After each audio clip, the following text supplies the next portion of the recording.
Alright, that was Magic Music X's remix of Can You Feel the Sunshine? His YouTube channel's Magic Music X. I am subscribed to a lot of fucking YouTube channels here that love to create music remixes, mostly video games, obviously. Um, I suggest you check out his channel. He makes good content. And I can hear myself in the background. Hang on a Oh, second. I apologize. There we go. Well, no, Not that sure if was that was my that fault or that not. no, that was not you. That was me actually. Gotcha. I had the audio on my stream up there. Anyways, I can now.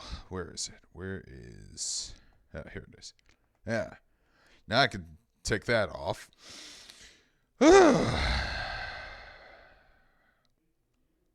Anyways, I can hear you. You said you had mic issues. Yes, it was mostly I couldn't hear you. I wasn't sure if you could hear me, but I it's always much heard better you. now. All right. Anyways, a new person showed up. His name is Sodium Overdrive. Never heard of Nice. him. Yeah. He asked how long we were going to Welcome to the stream, stream. and I couldn't give him an answer because these streams are pretty unstructured, uncanny, unpredictable. We don't know what we're going to talk about. We could be spilling our beans. Jason could probably Jason might open up and talk about his last experience with his ex and start sobbing. We don't know. Anything could happen here. Oh no, my beans. My beans. Why do I always laugh at beans? Okay, so there's a guy I play Jackbox with a lot, and the drunker we get during the night, like the more he talks about beans, just to like, and it started off as a kind of obnoxious, but then it sort of became endearing. Oh, he was here last week. Man, he must have went under a different name because I don't recognize him. I remember Vicky, I vaguely remember Tom. that name. Okay, he probably like commented once or twice, and I missed the all those times. I probably responded to it.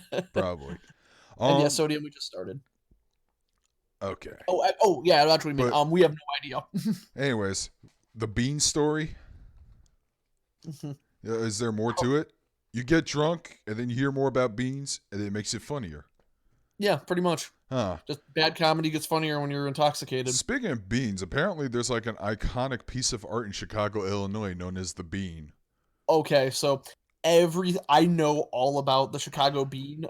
The artist hates when you call it that. Well, Anesh Kapoor. He is a very like fuck kind you, of it's a full of bean. himself artist. What? Fuck you, it's a bean.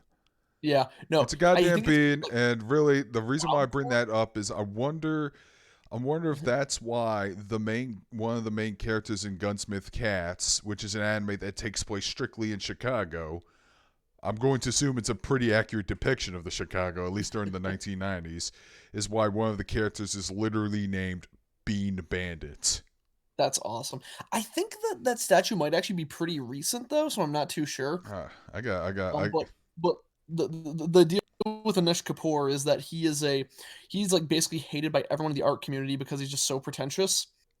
And there was this one case, I don't remember the other guy's name, but so Anesh helped to design and then copywrote the like darkest black you can conceivably make to huh. use for an art project, and nobody else is allowed to use it. Okay, my theory is chucked out the window. It was created in February 2004. Bean Bandit showed up around Yep. 1989. Yep. So therefore they inspired the bean. Yeah, Bean Bandit was the reason why the bean was inspired.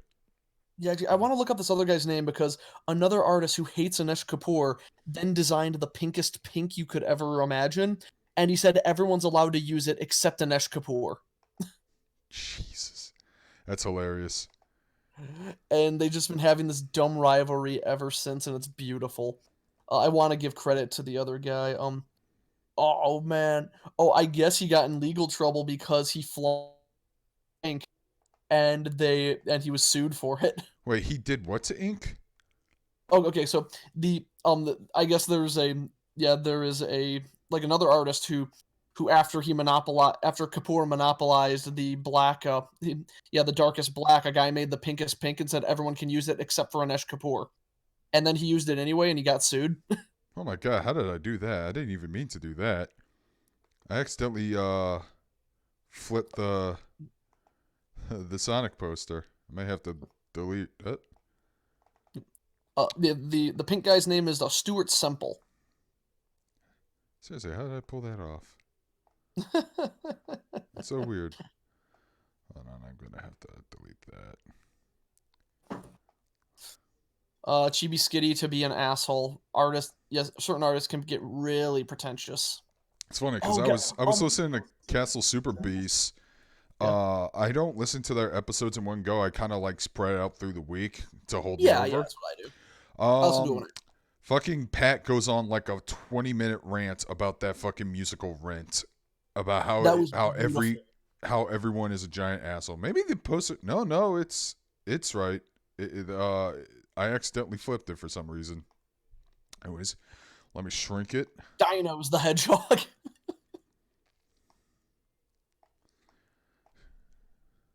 And Yeah, Sunset Overdrive. If I remember correctly, I think that that Happy Birthday did re-enter the public domain recently. honestly, I think it'd be funny if I could actually, in order to give this fucking streaming environment more authenticity, if I could actually put it over one of these posters. Well, that's a little tiny. Well, y'all can recognize what it is. Yeah, Yeah. that'd Okay. be kind of cool actually. I like that idea. I don't think I can put it over the Ritzko picture, but the one on the left, Yeah, I think I could fit that. or just deform it slightly. Bam. There we go. There we go. I Now can't wait to we're see on how it looks on the topic. delay. Professionalism, man. Yep. Yeah. No, that's actually a nice touch. I really like that idea, and I hope that we do stuff like that later on. I know. I know. I really like this club room a lot. Speaking of Genshiken, I finally got that vlog recorded. Nice. So that's done. All I have to do is the post production. I may have to put some text on the video because I just realized something. I was commenting about fake references, if you know what I'm talking about when I say that term. Yeah. And to answer your question, Darkstar, yeah, I'm halfway into Kegen Ashra. I need to finish the other half, but I've been I've kind been of. meaning to watch that. But I'll get there when I can. But a fake reference is okay. You can't make a direct reference. You can't name drop something, so you're gonna have to come up with a weird substitute name so people can know what you're talking about, but you can't Oh, get my sued. favorite. Yeah. Well, me, I find that a little annoying, especially if your whole series is about pop culture references. Yeah, yeah. I do remember I had Well, to explain to my. I praise the Oh, sorry. anime for not doing that, but then I forgot about the episode where they build Gunpla and it was nothing but fake Gundam references. So I have to put something in the text saying, except for episode blah, where they blah blah blah and Oh, bloopity yeah, blah yeah. blah. Yeah, though, I had to explain to my friend how like Japanese copyright is kind of weird when it comes to references. How shows will usually reference and then bleep things out. Like Mm-hmm. he was watching Interspecies Reviewers and they bleeped out the name Piccolo, and he's like, "What the hell? Why, they're showing like tits and tits and Vagu, and they can't do that." It's like, well, yeah, I mean, But God forbid you mention Son Buku. oh, speaking of which, because I just want to talk about it. I was talking to Darkscream about this, but last night I just burned like the biggest bridge ever and possibly destroyed an entire con group because someone said in a Facebook post, if you cosplay from Interspecies Reviewers at a con during daytime hours, that's the same as promoting porn to children. If I was And there, I would have been like, well, in that case, let's ban every fucking fake cosplayer in the universe because that's what that I said. yeah okay. My arguments, if I remember, was like they sell Dojin. I see Zone Tan cosplays. I see Faku logos. You're full of shit. And she was really mad. And throughout the day, I was like, I was kind of had this in the back of my head, and I told my cousin about it. And she has a degree in childcare. She has a much younger half sister, and she takes her role as a big sister very seriously. And she's like, "Yo, tag me, and I want to destroy this girl." I was like, "Okay, sure." So I did, and she just demolished them all. And apparently every single person who I knew that this It's person like, also what's knew this? Big sister's was running giving into a ring. messages. She's running into a ring and she's got a steel chair. Oh god, this is a massacre, King. Like, yeah, yeah. No, since it was my cousin, we called our tag team Just Cuz. And she just demolished this girl so hard and like called all of her opinions horrible and dismantled why they're horrible. And it was beautiful. And there was yeah, because if you don't know, Airspace Reviewers is very lewd, but none of the character designs are that bad. It's just what they do. No. If you cosplay a main character, it's no big deal. You're not seeing anything raunchy. But she was of the impression, no, you can't do that because bad for the children. Meanwhile, she cosplays from Bible Black. hypocritical much. That's another thing that she was called out on immediately, which Like, is great. okay, okay. Whereas for some reason, interspecies reviewers is being pushed to the limit, but is not outright saying it's a hentai, nor is it outright Nope. being categorized. That yet. Who knows? Oh If no, she refused to call it lewd or an ecchi. She repeatedly called it but Bible porn. Black, everyone knows what the fuck that is. Everyone knows that's Yes, porn, and yet exactly. it's So, just boil it down. Just say you yeah, fucking hate the anime. Just say yeah, you hate the anime, that's and exactly what looking it at it was. pisses you off. Yeah, that's exactly what it was. But near the end of this, she was sending out messages to like all the friends we had in common, and like outright told Al, like, I don't think I want to be around you if Jason is there because he's like him and his cousin are bullying me. What did Al say? He was laughing and said, "Good." It's like, oh, that's good old Jason, man. That Yep. guy, He that's said silly that's my Billy. X-Men power, that I can zero in on someone's I think I greatest saw flaw your and destroy them. I saw your fucking the private message you had between that person's boyfriend telling you bullying. I'm like, dude, I was so pissed off. I was like, that's not bullying. You want to know if we met with IRL, I would be. You want to know what bullying is?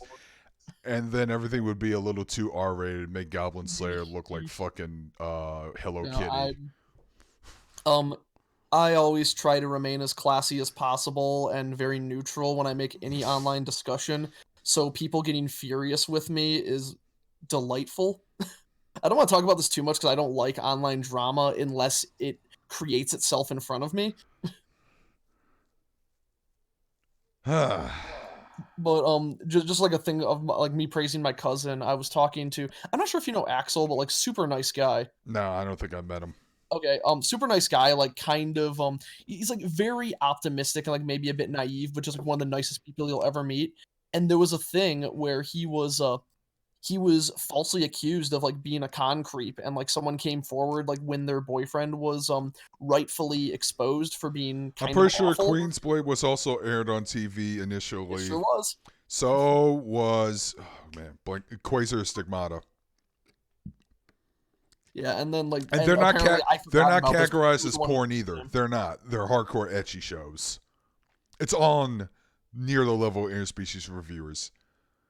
It's like I say, it's just a weird defining area, man. Apparently, it's not porn unless a penis goes into a vagina somewhere. Unless it's shown.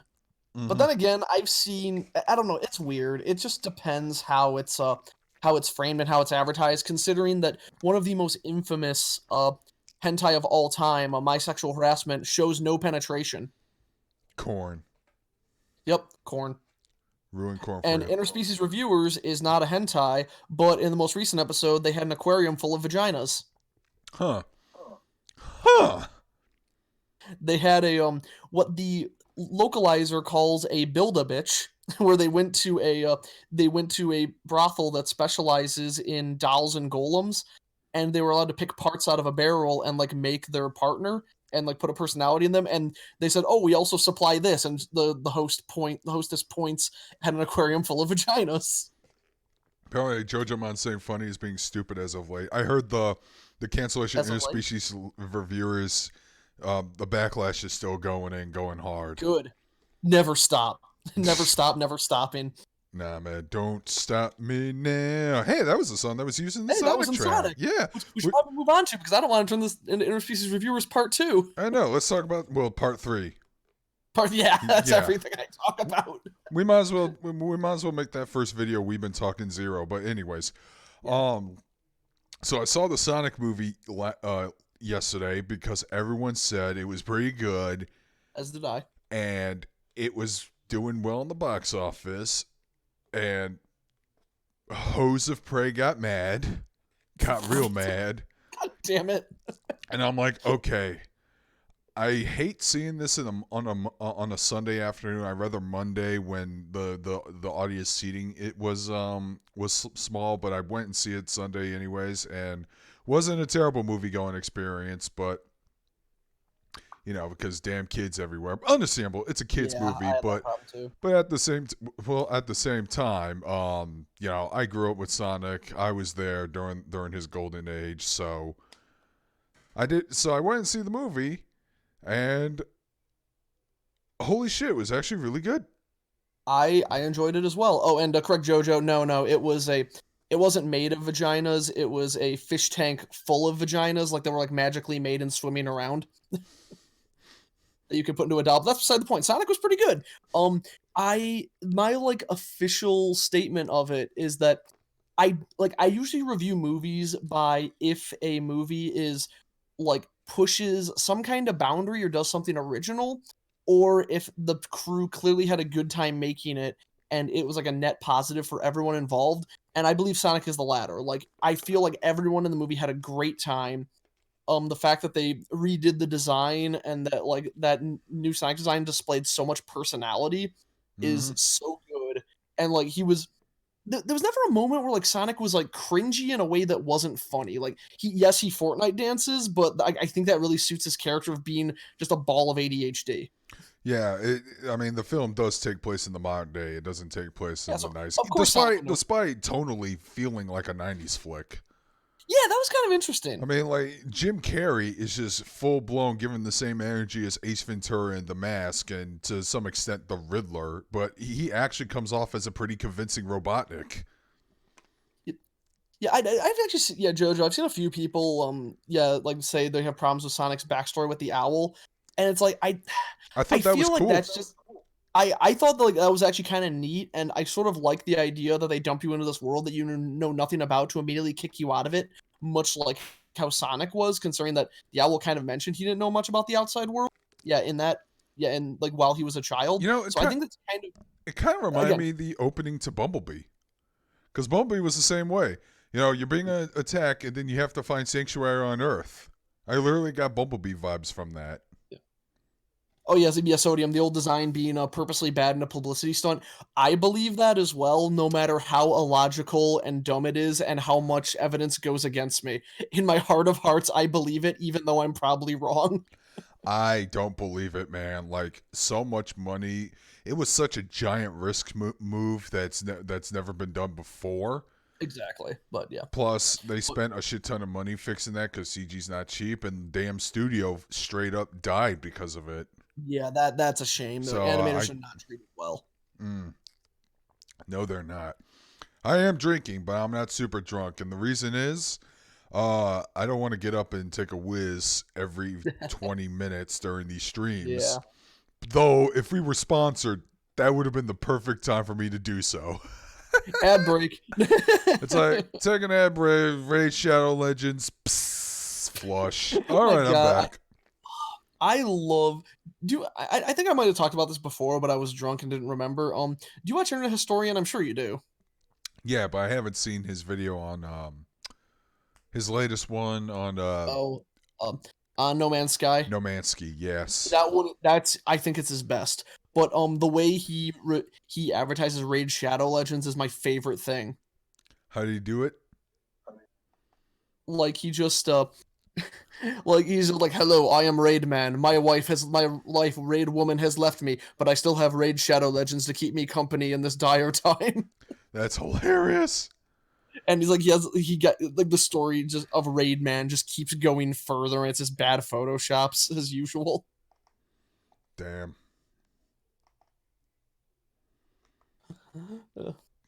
The meow. Yeah, the meow scene is pretty horrific in the original trailer.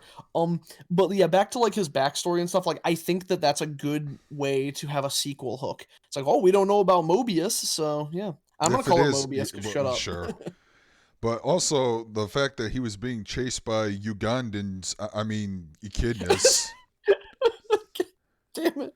Do they know No. the way? Um, can I just talk And about my favorite scene in the movie because it happened in the very beginning? I won't consider it a spoiler, but I was laughing so hard that I had to like stop myself. I think I know But what you're talking about. there is a scene near the beginning of the movie where like there's a guy in town who's the only one who has seen Sonic running around, and he comes to the police station, goes like, "This is what the Blue Devil looks like," and it's just the drawing of Sonic. Yeah, it's the fucking Sonic scribble drawing But verbatim. exactly Sonic, and I just started laughing my ass off in the theater. The character has a name too, Crazy Carl, and he keeps setting up traps. I'm thinking to myself, oh my Oh, he was god, my favorite character. if somebody like made like a ROM ROM hack mod that's based off of the movie, you can justify why there's spike traps and shit all over the place. That's kind of great. And I love he's like, I'll get you, Blue Devil. I don't exist. It's like, I know you exist. No, I don't. Okay, that's like a lot of the jokes, even though a lot of them are like really dumb, I think most of them land. There's like very few jokes that are like that like are actually bad. Like that was actually shocking. Like everything, even like some really stupid jokes are like, okay, I buy it. That's actually really funny. He also apparently didn't like the fem. I'm just gonna. What was her name? What was the nickname Sonic gave her? Pretzel Lady. Yeah, Pretzel Lady. Pretzel What about her? Lady's sister. The one that was like a whole aunt who was trying to. I liked her after a while. Actually, She was like, pretty funny, really and she got tied up, so that was great.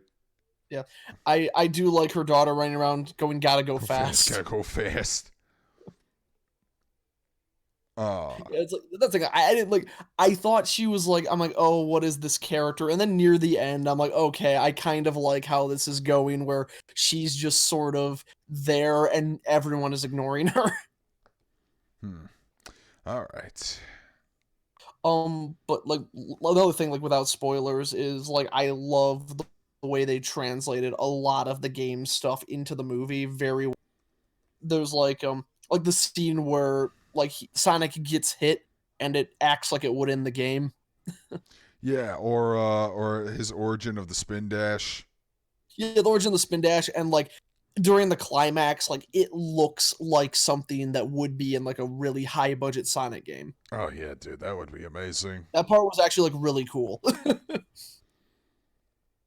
So yeah, this Sonic movie has the best story of any Sonic game because the Sonic storyline is fucked. Until they introduce Shadow the Hedgehog, and then it's fucked again in the live action films. I had to explain to my okay, so my friend, he was like talking about that because he was going like, yeah, like what's the deal with Shadow? Because he apparently didn't know the lore, and I'm like, okay, well, the original Shadow is dead. He goes, what's the Shadow clone of Sonic? I'm like, no, Shadow predates Sonic By 50 years. Yes. Or 40. Shadow was made in a lab, and original Shadow died in Sonic Adventure 2. And then Shadow the Hedgehog has like 12 different explanations of what happened to him after, because they randomly showed a bunch of robot shadows in Sonic Heroes. Then Gamma says, you know about cloning, and then walks away.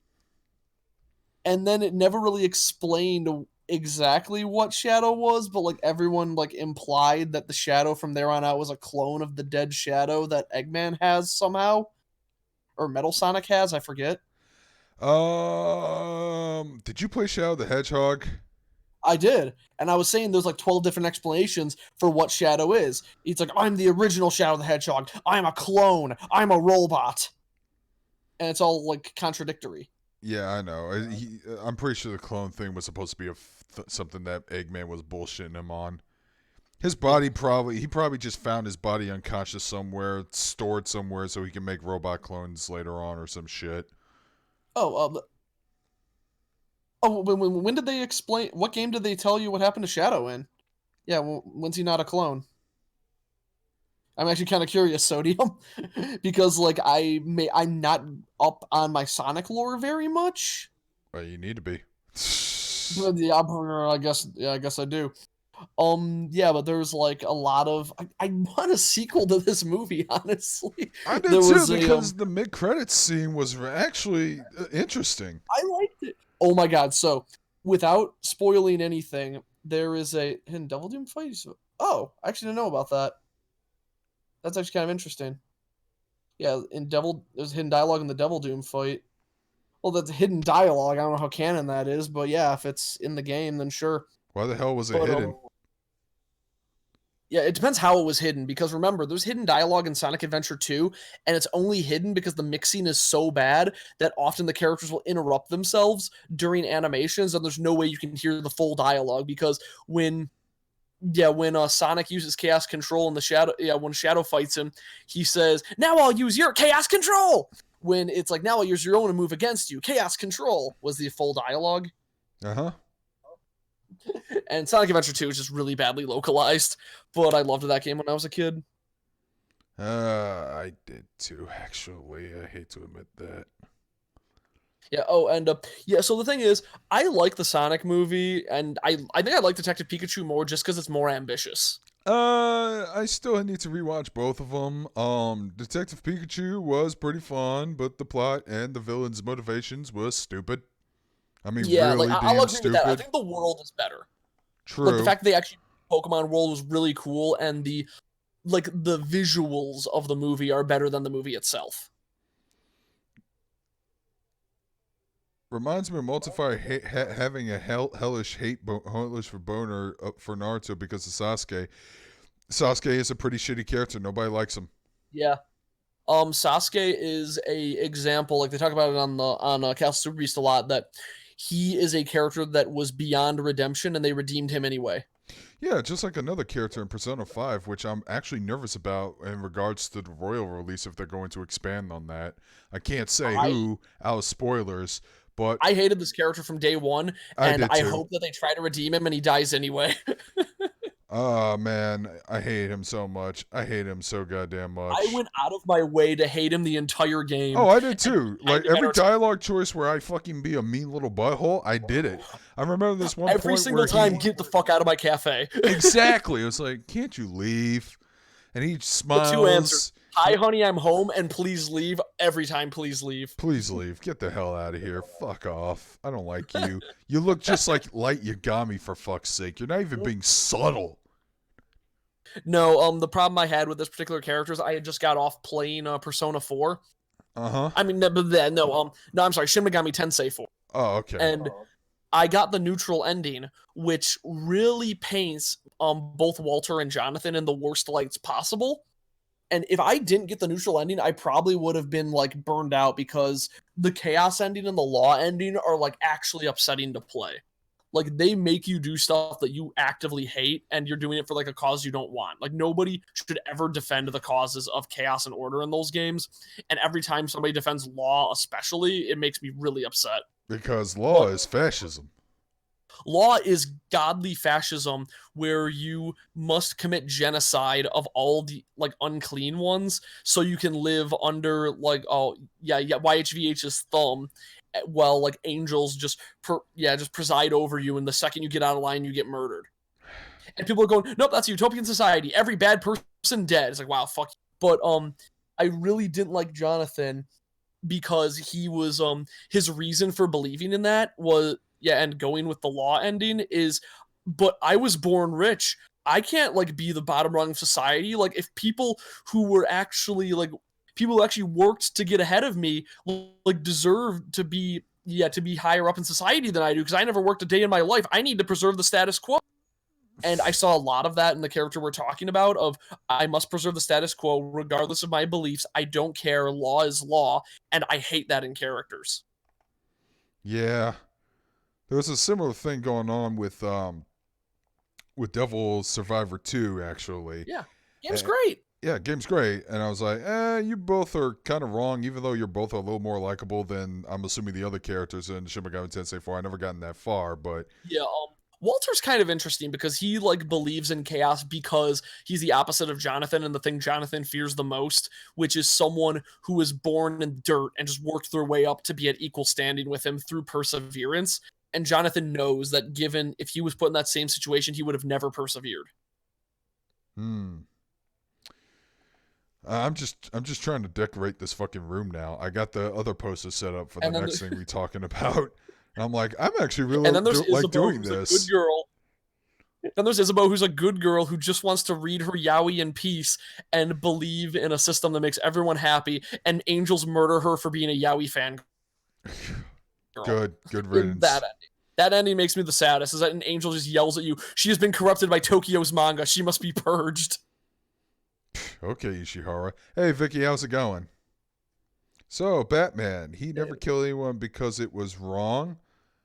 No, I just think if he killed everyone, he'd be bored at this point. Yeah, it's the problem that without if Batman killed people, there wouldn't be much of a conflict. Which I again, old Batman killed people, but I think he's stronger when he's like, no, I believe that like people can be redeemed, and like killing makes me as bad as those I go against. And like I think that that conflict as a character, he knows it'll make things easier, but it's just his personal code prevents him from doing that. And I like that as a character development. Yeah, but he doesn't believe the Joker could get any better. No, he doesn't. Should just But straight up kill again, the that guy. Joker wants to die, and he's so stubborn and petty that he refuses to kill the Joker for that reason. Okay. Now you're talking sense. But there's an interesting DC anime movie that's pro that logic, and that's Superman versus the Elite, which is based off of What's So Funny About True Justice in the American Way, and I love that movie. It's probably my favorite Superman flick because it puts up a DC pro. anime movies are like, legitimately all good. Yeah, it puts up a pro no kill thing because it's basically Yeah. Superman versus a couple anti-heroes who are totally cool with torturing and killing bad guys Yeah. and doing horrible things and going outside the law because they think they're above the law. Yeah, that's great. Like that's great. Yeah. Yeah, that kind of like oh man, I do like that as a storyline. Like that's kind of a thing in Medaka Box, like one of my favorite manga, because the thing is the main character is so powerful and so above everyone else at the beginning of the story that like she can barely relate to people, and that's kind of the conflict. Is like what is like that she sees every like she's easily swayed by the emotions of others, and if you make a good point, she will like believe you and like change her life accordingly. But if someone else makes a good point, you could easily sway her the other way. And there's no way you could stop her if you ever swayed her that way. I'm trying to find a particular image, but I just can't find the right one because I want this to look pretty natural. But for some Yeah. reason, I just can't fucking find it. Maybe I have to find it under here. Yeah, we have to get better at like Photoshop and lighting, but whatever. Yeah, I know. I was actually trying to find a Astolfo Beam plushie so I can put it on the table because I think it'd be funny. Yeah, JoJo, I don't really like the I don't like the idea of Joker 2019 having a sequel. I think that's good Me neither. standalone, and giving it sequels that kind of diminishes that. Yeah, I know. This is my fear. There is such a thing as making too much money. This is why, in hindsight, I am actually kind of glad that Scott Pilgrim underperformed at the box office 10 years ago. I used to be pretty upset about it, but the more I think about it, the I more I let it rest, the more I'm actually pretty content with how it's standing. the thing about that is I'm going to disagree with you, but for different reasons. In that I wish it made more money because afterward Universal used that as a justification to cancel a bunch of other projects. Like we can't take risks anymore. Let's greenlight a whole bunch of yeah, let's greenlight a whole bunch of Fast and Furious sequels. And yeah, Sodium, Oni, I'm sorry. Yeah, the Deconstruction of Mary Sue thing. It does have mixed results, but I still love Medaka Box as a manga so much. Flaws in all, it's my favorite manga. What did they cancel after Scott Pilgrim? What Mountains of Madness. Mountains of Madness? Yeah, Guillermo del Toro. A lot of poor Guillermo. He always goes out of his way to get like to do like the craziest projects, and they're most of the time they're shut down. Silent Hills, and he wanted to do a hard R adaptation of the Mountains of Madness, and unfortunately, like they just canned it when it was just about to begin production. Damn. But I'm happy that we're getting like finally getting another Lovecraft movie in with Color Out of Space, which I think doing Nicolas Cage to play a Lovecraft character is perfect. I need more drink. Yep. Oh no. Oh yeah, Sodium. So Oh god. Persona 5 I'm just going to mention this, and I always take like a neutral stance on a lot of this stuff. But there is a scene in Persona 5 where they said they're going to cut out a lot of the homophobic content, and I think for the that's most the part, only like scene. there's two particular scenes that come to mind, and one of them I'm like, okay, I'm fine with you changing that, like, or maybe messing with the context a little bit because it is like kind of a dumb joke and nothing of value is lost. But another one, I'm like, no, don't change it. I like this. But so there's a scene where they're in Shibuya, or I'm pretty sure it's Shibuya, but it's like late night, and Ryuji basically gets kidnapped by two gay men, and he like shows up like the next day, like I'm not gonna even talk about what happened last night. So it was And it's like, implied that he probably got molestation. molested. And here's the thing. I remember a lot of things about Persona 5, good and bad, things I like, things I Yeah, dislike. We were talking about one of the things we were disliking earlier. yeah. I blanked out when this was getting discussed this morning. I thought this was something that happened during the beach scene of Hawaii or something. But I was like, No. oh, and then once I saw that scene, I was like, oh, okay, it's slightly coming back, and Yeah. Yeah, but the thing I hope that they don't touch at all is oh god. I love Catherine so much. That game tried so hard to be progressive and people shat on it anyway, and that'll upset me forever. But the scene I hope doesn't get touched in Royal is Lala, who is they are the owner of the bar that Uya drinks at every night. The worst social link, which is a shame because I love her as a character. She's kind of interesting. The reporter social link, the devil, which is always my favorite. Um, yeah, and you work at the bar during this sometimes, and Lala is your boss, who's a crossdresser. yeah, And everyone takes them pretty seriously. Like when they're cross-dressing, like they use the feminine pronouns. I'll call them she, and like they're never the butt of a joke. The only joke they make is when main character works at the bar. One of the dialogue choices is, "Do I have to cross-dress?" And and when they talk, they kind of have a smoky voice, a bit like Ursula, who was inspired by a drag queen. And like I think Lala is actually a fun character that was portrayed very respectfully. Like they're look, wise and the voice of reason, and all these stupid if scenes with Uya being drunk off her ass. if they fuck with her, then that will make them hypocrites because It sure would. there's a similar character in I the Samian Files, named Mama, pretty similar character, cross-dressing bartender, one of your informants in the game, um, portrayed very respectfully despite being a little bit flirtatious towards the couple of the characters, including the main character. But other than that, fine character. So I don't think they're gonna fuck with them. I think it's that particular scene they have a problem with. Now, when I heard about it, here's the thing: I have no interest in getting Persona 5 Royal anyways because you can't new game plus your existing save data game from vanilla Persona 5. Yeah, that's kind of shitty. They did say something along the lines of, "Oh, but if you have a save file of the game, you're still going to get a nice little bonus." And quoting Kilgar from Starbarians, which is a great animation, subscribe to Harry Partridge. He's a great Flash animator. He is great. I'm like, "What's the reward?" It's a very juicy reward. We won't tell you till. What's the reward? Because really, I'll handle starting scratch from everywhere else except for my social stats. I want all that shit maxed out.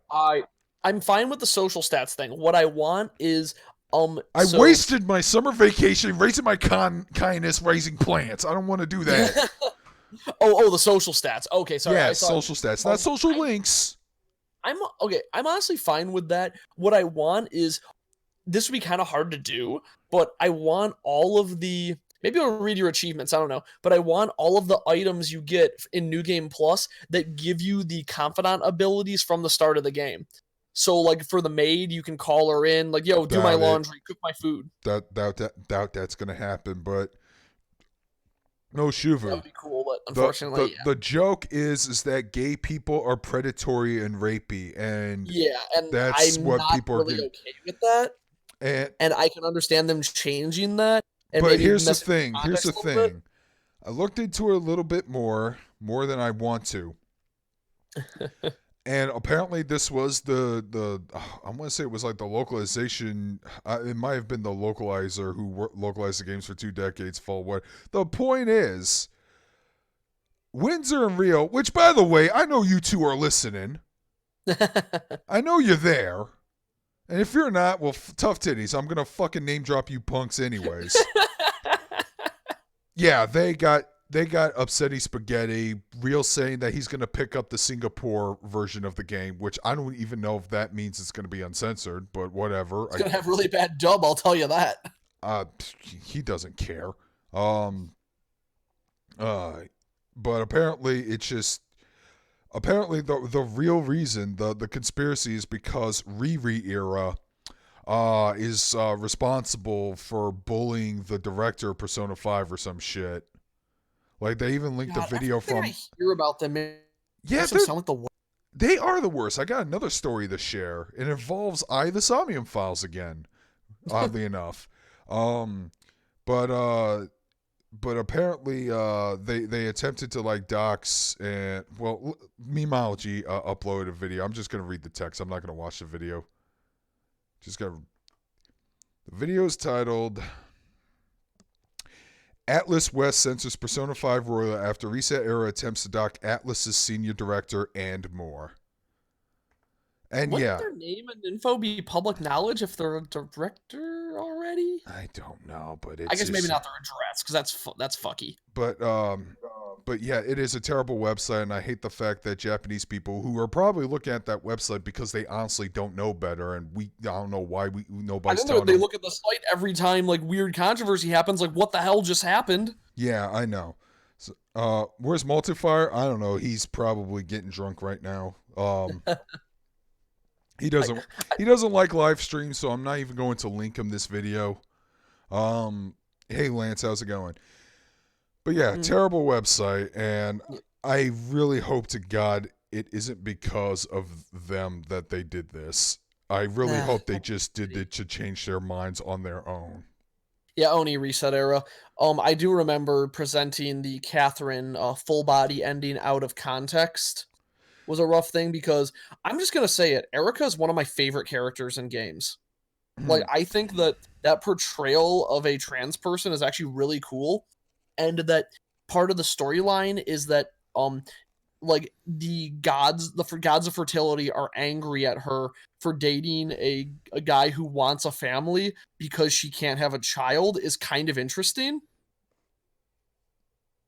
And like, unfortunately, like that, I haven't played Full Body yet, but I think that's like really cool and could be like handled in a very interesting way. But like, I did hear in the reviews that the fucking controversy involving Full Body was blown. It was in fact blown out of context, and sure was. When you see the ending itself, it's actually not as bad. It's and that's before that's a transition. And that was from a review that I read from NicheGamer.com, which is a pretty strict anti-SJW website to the point where they make me want to fucking slam my head to a concrete wall as well, as much as the other place. Bell theory, man. Yeah. But going back to the Somnium Files, like last week, the Somnium Files Metacritic user review wise on the Switch became the lowest rated user review game for some reason. What the fuck? And Kotaro Uchikoshi saw this, linked the Reset Era forums discussing this, and apparently the gist is one of the members of Reset Era wanted to exploit the Metacritic system to show how flawed it is, so he sent some bots to thumb down that game because blah blah blah, my rights, blah blah blah, I have a fucking unhealthy obsession with one of the fictional characters, blah blah blah. But in response, most of the fans actually went and did positive reviews, and now it's the highest rated user review game on the Switch. And it's basically Reset Era cannibalizing each other. And while that is fun to watch from the outside, because fuck everyone from that site, fuck everyone from that site, fuck everyone from that site, I was still disappointed that one of my favorite games of last year had to be caught in the middle because of it. It had to get dragged. Oh, Sodium. In regards to the Rin thing, I haven't played the game yet, but I do know that if I remember correctly from spoilers, I believe Rin has both sexual organs, and there's like a few jokes based on that, but it's mostly dick jokes. And I do know what Rin is in the end, and it's like, okay, I guess that makes sense. But it's like, yeah, it's just it's a topic that's hard to cover, and I wish it wasn't. And it gets harder by the year. Yeah. It gets harder by current year. God, I hate that joke. Yeah, it does. But that's shitty. They would review bomb like that. Like, and it just sounded like it was caught in the crossfire. Like, yeah, that's what I mean. Have a real problem. It didn't do nothing. It didn't do nothing. And of course, on the Niche Gamer game did nothing wrong. On the Niche Gamer end, everyone is like mad at the director for paying attention to Reset Era and call him a cuck. Which again, Japanese guy who probably doesn't know any better. Yeah. I mean, Jesus, I'm sorry. Uh, everyone's trying to take the fun out of everything I do, and it pisses me off. I need more to drink. Mm, mm, mm. You know So I who? could finish off my Jameson right now, but that would probably get me really fucked up. You know So who I'm drinking like? half of what I have left. You know who really likes drinking? Me. BoJack Horseman. Yes. Oh, good transition. I like it. Hmm. I'd clap if I wouldn't spill my drink by doing so. So this week I finished BoJack Horseman. Finished it all 6 Oh, seasons. you watched that fast then? Because the last I checked, you were like a couple seasons behind. I was at season 5, but yeah, I was binging it in the past couple of weeks. I would watch it like the moment it came out. I remember when I watched the first half of season 6. I was in the middle of it, and I had the worst food poisoning of my entire life. So unfortunately, I'm gonna probably always associate BoJack Horseman season 6 with food poisoning. Damn, that's brutal. That is so brutal. But man, what an ending, dude. Mhm. Mm-hmm. Yeah, okay. Thing was, I said this like the moment it happened, and I like sat on it for a minute, but I'm like, it's not the ending people wanted, but I think it's the ending the show needed. Yeah, I agree. That sounds like a really good, solid statement. And it's such an interesting point to have. Oh God, I want to. I maybe it's not that spoilery to say this, but it's interesting that every single character in the show has an ending except for the title character. In a way, yeah. And that's so fascinating to me. And that's like such a interesting premise in that like the whole point of the show is perseverance regardless of progress. Like you fuck up, you keep going. And I think that's such a good message. That's like we're not going to give you closure. Which again, that goes back to like season 2, where Herb Kazaz straight up says, "You don't deserve closure, BoJack." No, that was season 1. That was season 1. Yeah, in the first season he did that. Oh damn. Okay, that's perfect then. Yeah. But season 2, he did die, so even if there was Yeah. a chance to patch things up, it's no longer available. Yeah, that I remember like the last time he saw him, that was like a really powerful scene. Like Al hasn't seen the show, but he sent me that scene, and he's like, "Wow, I relate so much to Herb." Hmm. Yeah. Anybody else watch BoJack Horseman? Because I will legitimately argue that it is one of the greatest shows ever made. It is one of the best Western animated cartoons of recent. It is way better than Rick and Morty. Yeah, that's true. I like Rick and Morty just fine, but it's not the same kind of Oh show. man, BoJack hits deeper, cuts deeper, and is much more powerful. But it is still a pretty funny show too. I definitely like the humor in it. All the tongue twisters, all the The best. Something I mentioned to a friend actually is they were saying like, oh, like it's a dark comedy. I'm like, no, it is a really wacky comedy that happens to deal with dark subject matter, because I don't think any of the jokes like are especially dark. except for all the jokes about mass shootings. Oh, that episode is glorious. That is Thoughts like and probably my prayers. favorite episode of the whole series. Yeah, the mass shoot I also like the fact that the show takes digs at everyone, kind of like South Park, like every political part of the spectrum. Yeah. Like No, it's the one show where I looked forward to the political episodes. Like the episode on abortion is absolutely masterful. The episode on mass shootings is so good. The episode on capitalism I think could have been a bit better, but I thought it still had moments of being really funny. they just passed Brandon dying we just passed a bill saying that billionaires can commit murder. legally murder. It's like, oh, but it's only made it past the House, but Really, it's the Senate. Diane? Really, Diane, but the president will. Come on, Diane. Okay, you're right. Oh, I think BoJack Horseman's definitely not a deconstruction of anything, really. I think it's just a legitimately straightforward, great story. Oh man. That being said, I can't wait for the next season of South Park because they got some material already ever since it was trending for like a day. If you remember. Wait, which thing? South Park. What they do? I haven't followed South Park in a couple They of years. didn't do nothing. some fucking comic book writer or something was bringing up South Park and saying that South Park is the reason why there's been a rise of alt writers or something. What? Oh yeah, it's more Oh, stupid shit. has South Park had an alt-right episode? Because that seems like it'd be prime for them. Yeah, I know. It's like, oh my god, if Trey Parker and Matt Stone gets wind of this, that's like the first episode that's gonna be like tackled on once they re-premiere, because they're still knocking it out of the ballpark. Yeah, because that's the thing. Like, that's actually kind of what. It's the reason I can't catch up on South Park. It's because, if I watch an episode, it is time locked. I'll be like, oh yeah, that was a thing. It's so in the moment when it comes out that I think repeat viewings or going back and watching something kind of like you lose a lot, like just by time moving forward. Like, this is a show that I think years from now, like, you can go back and watch classic episodes of The Simpsons. I feel like you're not going to be able to watch like episodes of South Park up to it like after a certain point. Oh, unless you're nostalgic for those times. Yeah, like for particular, like you have to follow some crazy news stories, many of which don't, yeah, like don't, like didn't stay relevant at all. And honestly, JoJo, the thing that that makes me the saddest about BoJack Horseman is I think they planned to have another season, but the studio that animates the show unionized, and as a result, Tuca and Birdie, their other show, which I very much recommend, I thought it was very good.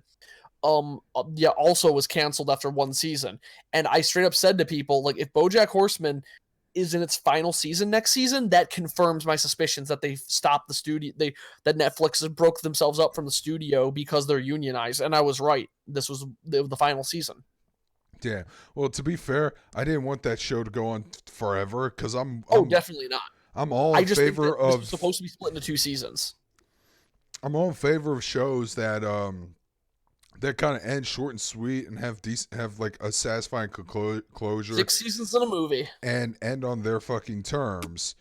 And it goes back to what we were talking about last week when Team 4-Star said, "Okay, we're done with Dragon Ball Bridge." I'm like, That's "I'm good. good." And I'm not that big a fan of Team 4-Star, but I respect that.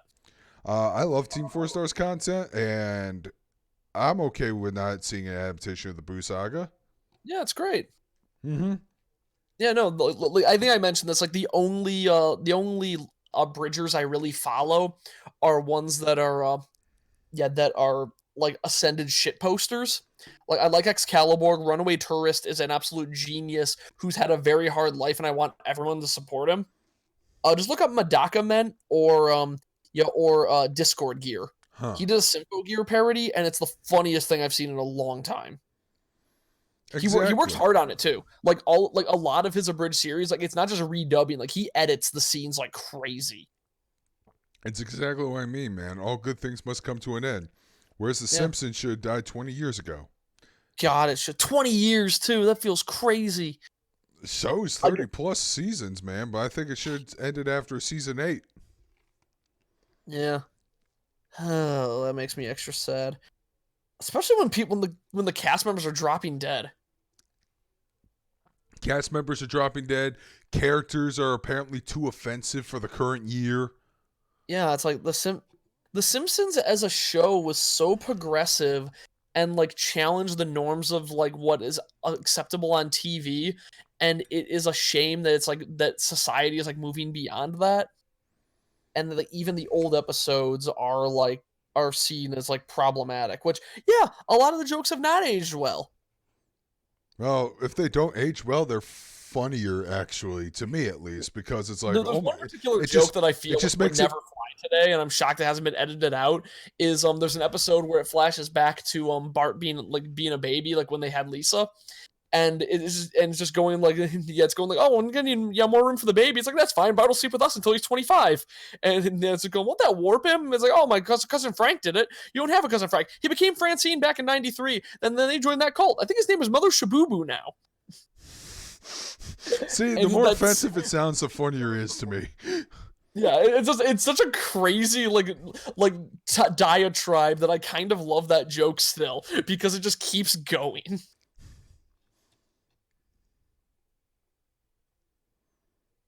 Epitaph Erased. When you say Epitaph Erased Sodium, I just think about that anime Erased that everyone loved for a season and then nobody talked about ever again. It sounds like most anime, anyways. It's a shame. I want another season of Inferno Cop, but it seems that Trigger did that advertisement and then did nothing. Ooh. Wait, what? You muted out for a bit. Oh, I'm sorry. I want another season of Inferno Cop, but after Trigger put out that weird teaser, in 2016, they didn't do anything with it. That was a funny teaser. It was Inferno Cop like talking to Space Patrol Luluco, and then gives her the advice, then leaves and just goes like back to work at his shitty video store.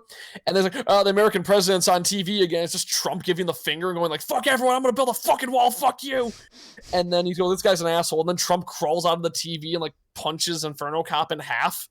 And then everyone just kind of joins on the screen and ignoring Inferno Cop screaming in pain while singing the national anthem. Wow. It is great. Inferno Cop is the best anime ever made, and you can't tell me otherwise. Oh man, that sucks. That really sucks. Wait, what? No, that just sucks that you think Inferno Cop is that fucking good. Hey, I will accept your disagreement. All right, let's see. What else is going on? I'm just looking up to see if there's any other interesting talking board. Apparently, Catherine Full Body might come to the Switch. I'm fine with that.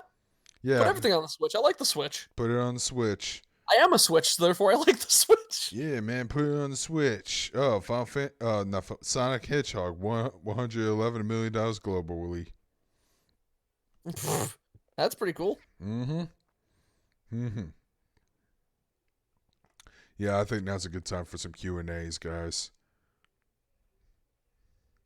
Yeah, we picked some topics that are a bit they're a bit like time locked because like, oh no, I want to talk about this, but spoiler. Yeah, spoiler. No, dude, man, I hate it. It's like spoilers slapping fat titties. Yeah, but Sonic movie pretty fun and good. Inferno Cop can beat Axe Cop, even though I know nothing about Axe Cop.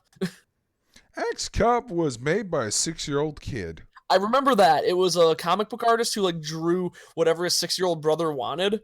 And that I love that idea, but I still love just the utter shit post that is Inferno Cop. Review for Sonic movie when? We've already... Oh, shit, Lance, you missed it. You missed all of it.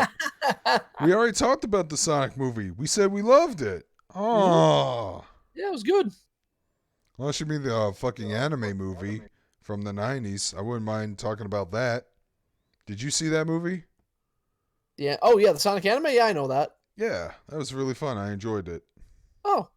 I was just posted a thing that apparently there's is that a sequel to Sonic Mania? There's a game called Sonic Freedom that just got announced. That's... Oh, shit. It's loud. Oh my god, it sounds like Virtua Fighter. Yeah, it looks like Sonic Mania. Is a fan? What the hell is this? That's probably some fan-made shit. Yeah, I think it is a fan-made thing, come to think of it. Yeah, come on, man. Let's make some shit official. Don't announce your fan-made shit. Remember, follow Wooly's advice. Hey, people making a fan game. Shut the fuck up. Yeah, shut the fuck up, man. Just make your game. Just release it. Ask for forgiveness, not permission.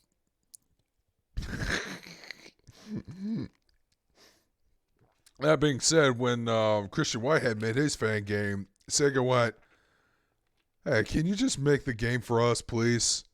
We don't know how to make Sonic games anymore. We don't know how to do it. We tried so hard, and we keep got failing. so far, and in the end, our games suck." Oh, okay. It's like, you're an albino rhino gyno. Yeah, but I'm also a bit of a wino. Oh, so God. You're a wine addict. Wait, you're not going to say albino, rhino, gyno, wino? God, the dialogue in BoJack is so good. Wow, I can't believe this country hates women more than they like guns. That's my favorite line in the whole show. Legitimately, I love that episode so much. Well, The unanimous decision: guns are forever banned in this country. You Yeah, did it, banned Diane. all guns because women started liking them. I'm trying to think. No, one of my favorite lines from that episode too is like everything with Todd and Mr. Peanut Butter working together on their dumb schemes. But it's like if we gave kids some pumped up kicks, they could run faster to outrun the bullets. Oh, it's so dumb. Henry Fondle is a sex bot who should have never been a CEO for this company or any company for that matter. You're, of course, speaking metaphorically, right? No, he's No. literally a sex bot. He should not be employed anywhere. God, I love the Henry Fondle storyline so much. Oh, God. Vincent Adultman, too. That made me laugh way more than it should have. Dude, the Henry Fondle thing is like, look at all these proud, strong women who are going to be unemployed after this. Fuck, you're right. Yay, feminism. Oh, girl crush. Oh, God. God, everybody watch BoJack Horseman. It's so good. Why the hell did we spend $20 million on advertising? Oh, yeah, for Untitled Missing Princess Carolyn project. Oh, I love that. God. Okay, so what the hell was going on in the final season? Because like half the characters were voiced by Patton Oswalt. Oh, for BoJack? Yeah, it got super weird. Usually he only played like one or two characters, but he was half the characters that showed up. I don't know. Maybe they just didn't have a strong enough voice actor budget. But okay, Probably did. Whatever. Put in Patton. because he voiced Pinky Penguin, and then he voiced Neil McBeal, the Navy SEAL that BoJack stole a meal from. Yep. Stealing a meal from Neil McBeal, the Navy SEAL. And then he voiced one of Diane's. Hank Hippopoulos' hip hop album, the Hank Hippopoulos Hip Hop Hypothesis. And then he also voiced the Diane's goat brother. Yeah. He's wicked to padded. Fucking Boston. Yeah, now we live in Boston. Weren't we Vietnamese? Now we're Boston. So yeah, he voices a shitload of characters in that show. Yeah. Actually, I think one of my favorite guest voice actors was Mr. Peanut Butter's brother, who was voiced by Weird Al Yankovic, who plays a... I love Weird Al talking about depression and suicidal thoughts. It's great. An existential crisis. It's amazing. There's like every character have an existential crisis at some point in that show. But no, his was just amazing. His was just incredible, especially when he was talking about death when Diane recently just had an abortion. Oh, like, the abortion episode is one of my favorites. It has my favorite like weird. Oh, it has such a creative joke in it that I've never. Like, every season has an F-bomb. I noticed like they're actually used pretty sparingly, despite the fact that no one is telling them not to, which is kind of cool. Well, it makes them hit harder. Here's the thing about the F-bombs in BoJack: they are used literally once a season, and it's always used when BoJack is burning a bridge with one of his friends. Like, that is not true. Well, okay, except for his mom in season 4, but that's a special because case. I was bringing up the one that's my favorite is a very like weird meta joke. Yeah, kind of like meta joke because I know you're binging it on Netflix. Is when Diane finds out she's pregnant, she's like, "Oh fuck," and then it cuts off, and then the next episode starts, "Fuck." Okay, with the exception of that, but to me, since it wasn't a complete fuck, it doesn't count. It was broken into 2 episodes, but I'll give you every that time one. a character just says fuck without any weird workarounds or weird things like that, it was always when BoJack was burning a bridge with somebody. Season 1 was her. That is kind Season of true. 2 was Charlotte. God, that Charlotte one is so good. Oh yeah, it's like if you ever come around here again near me or my family, I will fucking kill you. God, who was season 3? I'm gonna have to look at the list of episodes. Season 4 was BoJack. I think it was Todd. I think it was Todd going, it was Todd. You have to get better. You can't just say you're going to and then not do it. I mean, fuck, man. Yeah, it was Todd. And then season 4 was BoJack when he wanted to fucking chew out his mom. He's like, I hope my mom will recognize me because she had fucking senility going on and she's a senile woman. He's like, so that way I can look at her into her eyes and say, fuck you. Yep. Man, that show... Oh, this show's so good. I can't get over how good this show is. But it says restraint and creativity and just on the point writing. I was about to bring something up, but I'm thinking like the best episode, that underwater episode. Yeah, that's what I was thinking. The one at the funeral where it's just BoJack talking for like 25 minutes is so compelling. There's no cutaways, no anything. It's just him talking, and I loved it. Yeah, I did too. And then the punchline at the end of the The episode. punchline Dear God. is so good, and I love that he didn't notice. But yeah, that was I actually love scenes like that. I know Penny Stocking actually did that for like one episode. They only Oh filmed yeah, in yeah. like No, one Penny Stocking, area. the one where they was waiting for Gardabout to cook their food. Mm-hmm. No, Penny and Stocking is one of those shows that I'm upset never got a second season, but it's kind of funnier than it didn't because it's based off Western cartoons, which always get canceled out of nowhere. Mm-hmm. Yeah, and Sodium Overdrive, yeah, it's JoJo's kind of exaggerating. The ending is a bit more different than that. Yeah, no, it is very. Oh fuck, I don't want to spoil anything. Just watch it. It's so good. Yeah, it's gonna still be on Netflix, man. And yes, JoJo, I appreciate your subtle joke there of BoJack going off the deep end. Ha ha. Yo, you're leaving Mammy hanging around. Yeah, God, that's a fucking Madoka joke that will never get old for me. So come to think of it, something that makes me really sad is Madoka Abridged. That was a really funny abridged series made by a channel called Pony Not Ready, and unfortunately, I don't think I can find episodes anymore because they were all taken down. And it was a weird situation where her, I think the first few episodes were legitimately hilarious, and then she got kind of confident in her humor, and I think it got less funny as it went on. And then she redid episode 1, and I think it's less funny than when she did it originally. Damn.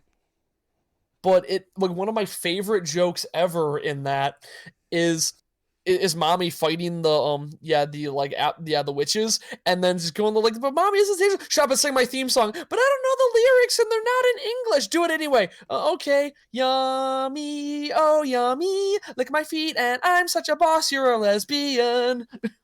And I laughed my ass off of that. I think she did a full cover of it once, if I can find that, but it was so good.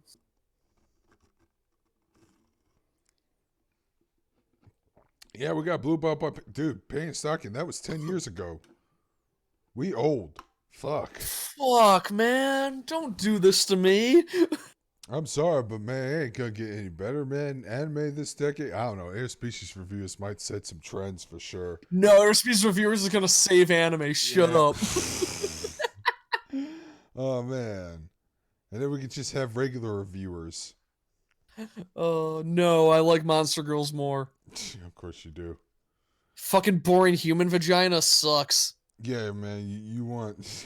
It's too small, sorry, whoops. I just can't stick my finger in your knee.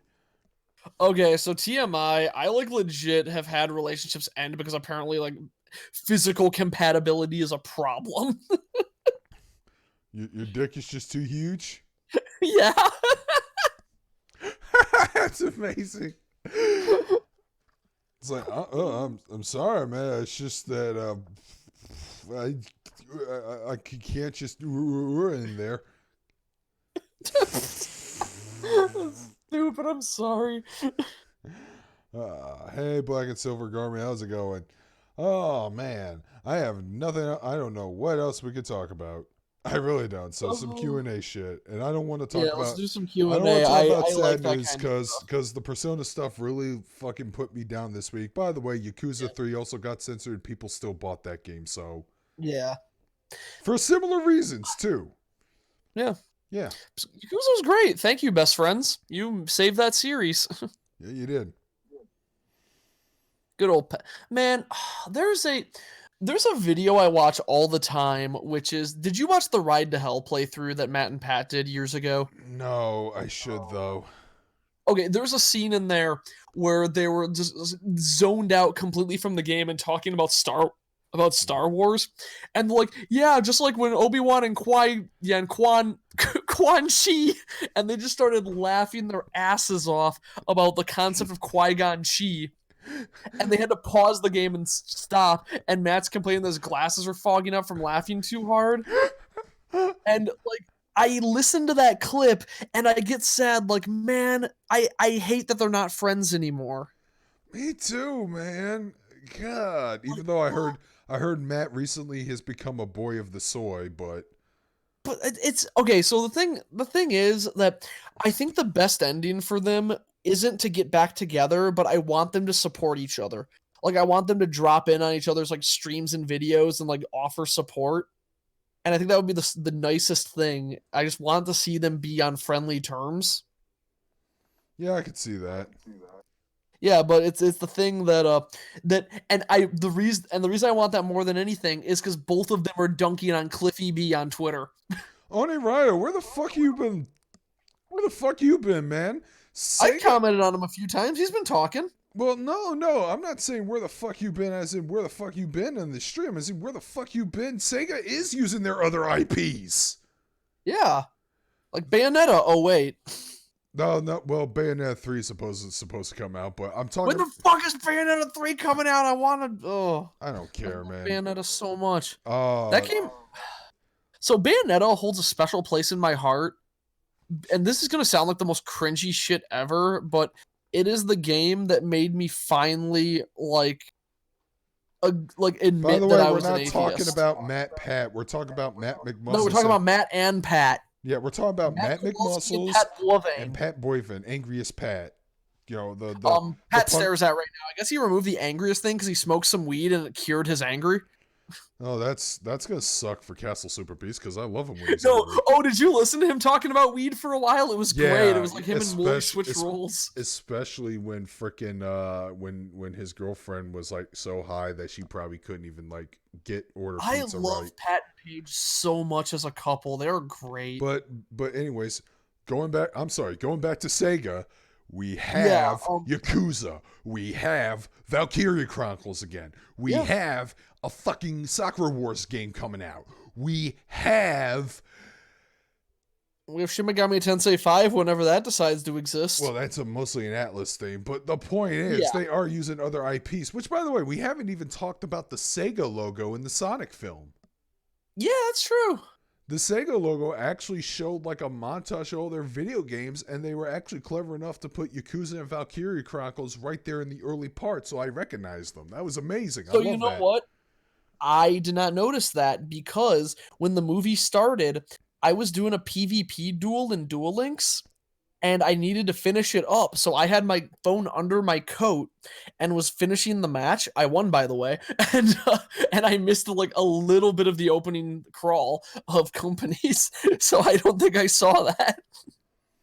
But yeah, I have to get into Sakura Wars now. So what I'm going to do is just watch the anime and watch a bunch of YouTube documentaries about the franchise because I can't play the games right now. Even if I could pirate them with fan translations, I won't have time to beat them for Shin Sakura Wars. Oh yeah, Fuck, Phantasy dude. Star Online 2. I need Tonight. it's finally coming out, and I can't wait to play that.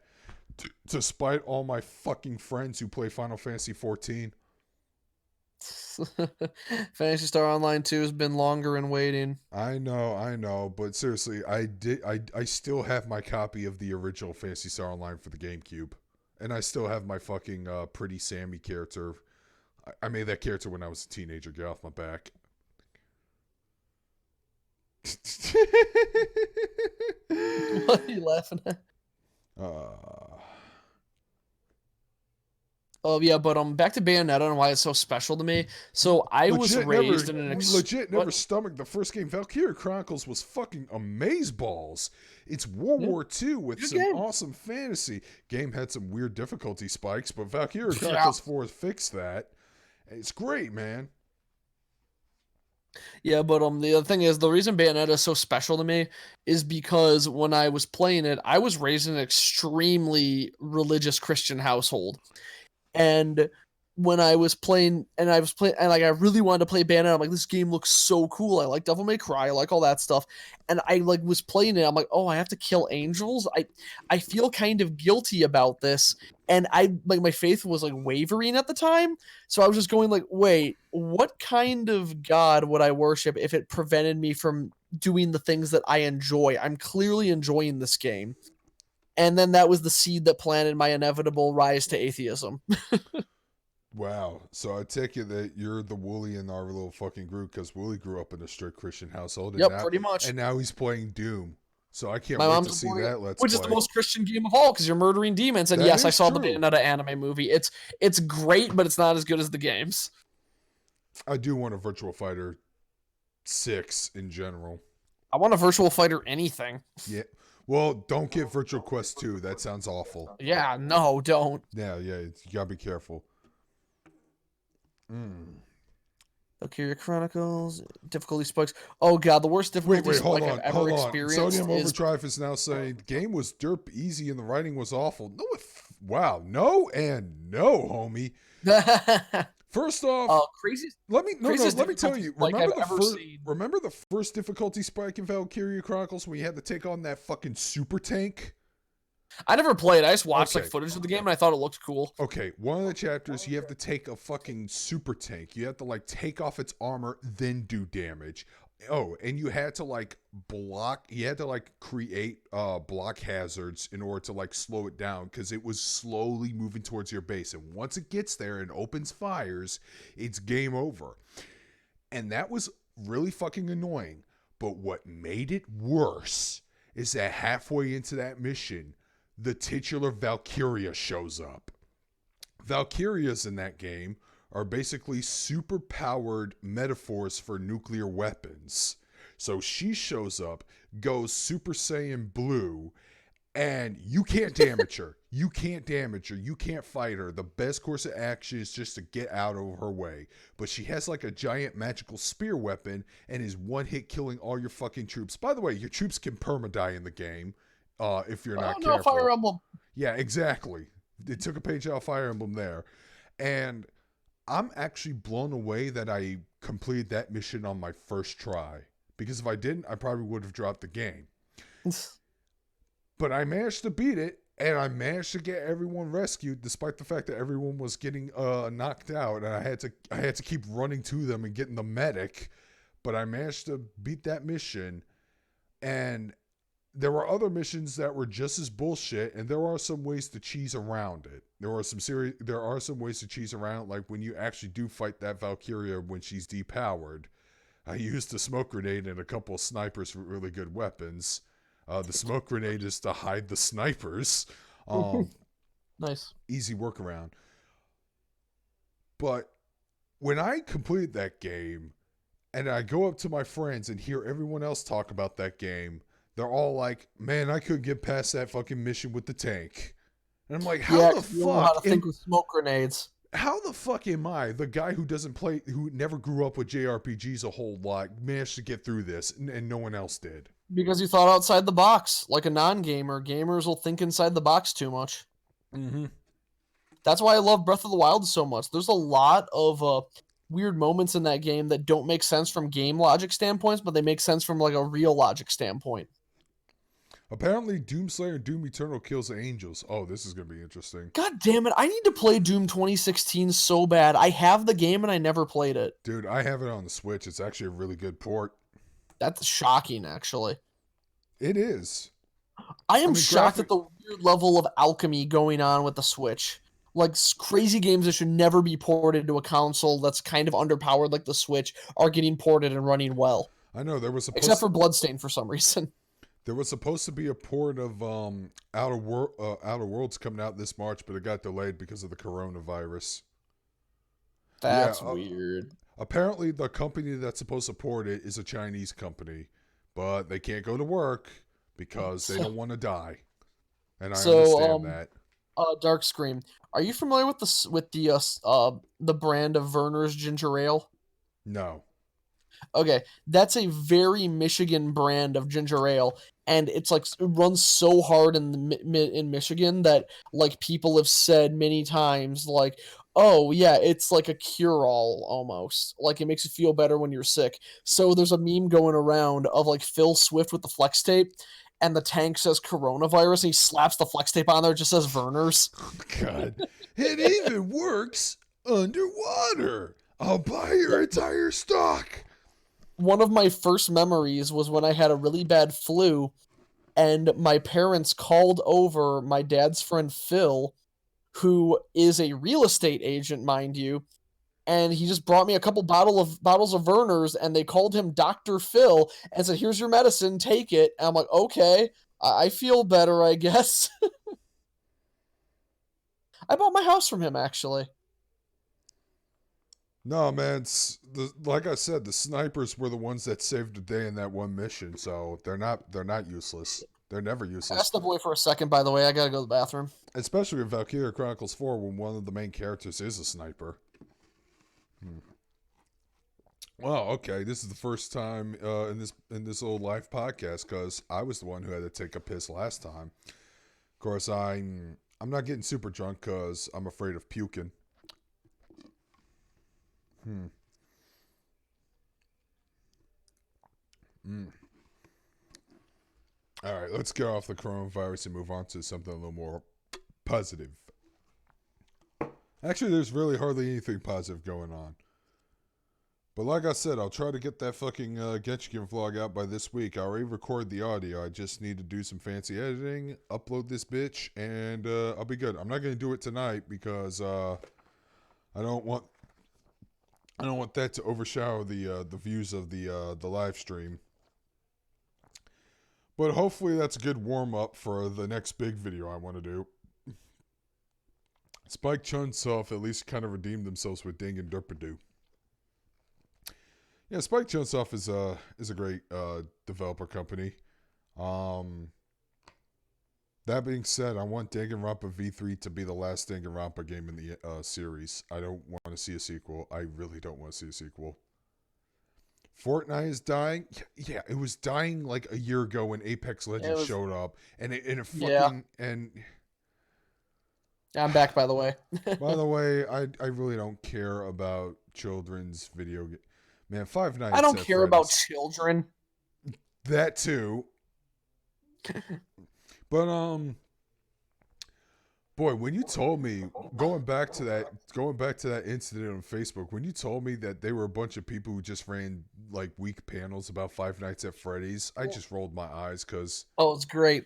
But they like kept it saying like, "Oh yeah, we work at panels." Bitch, I put on the best panels. I host a Monster Girl panel that I believe personally has inspired many people to check stuff out. I always fill a room, standing room only. And also, I finished my Jameson. I need to buy a bottle for next week. and yeah, I am visual noveling it up. But dude, this is the club room of Genshiken. This is why I like this area so much. I'm They keeping allow it. drinking. Probably. I mean, they are college otakus, so. Yeah, that's true.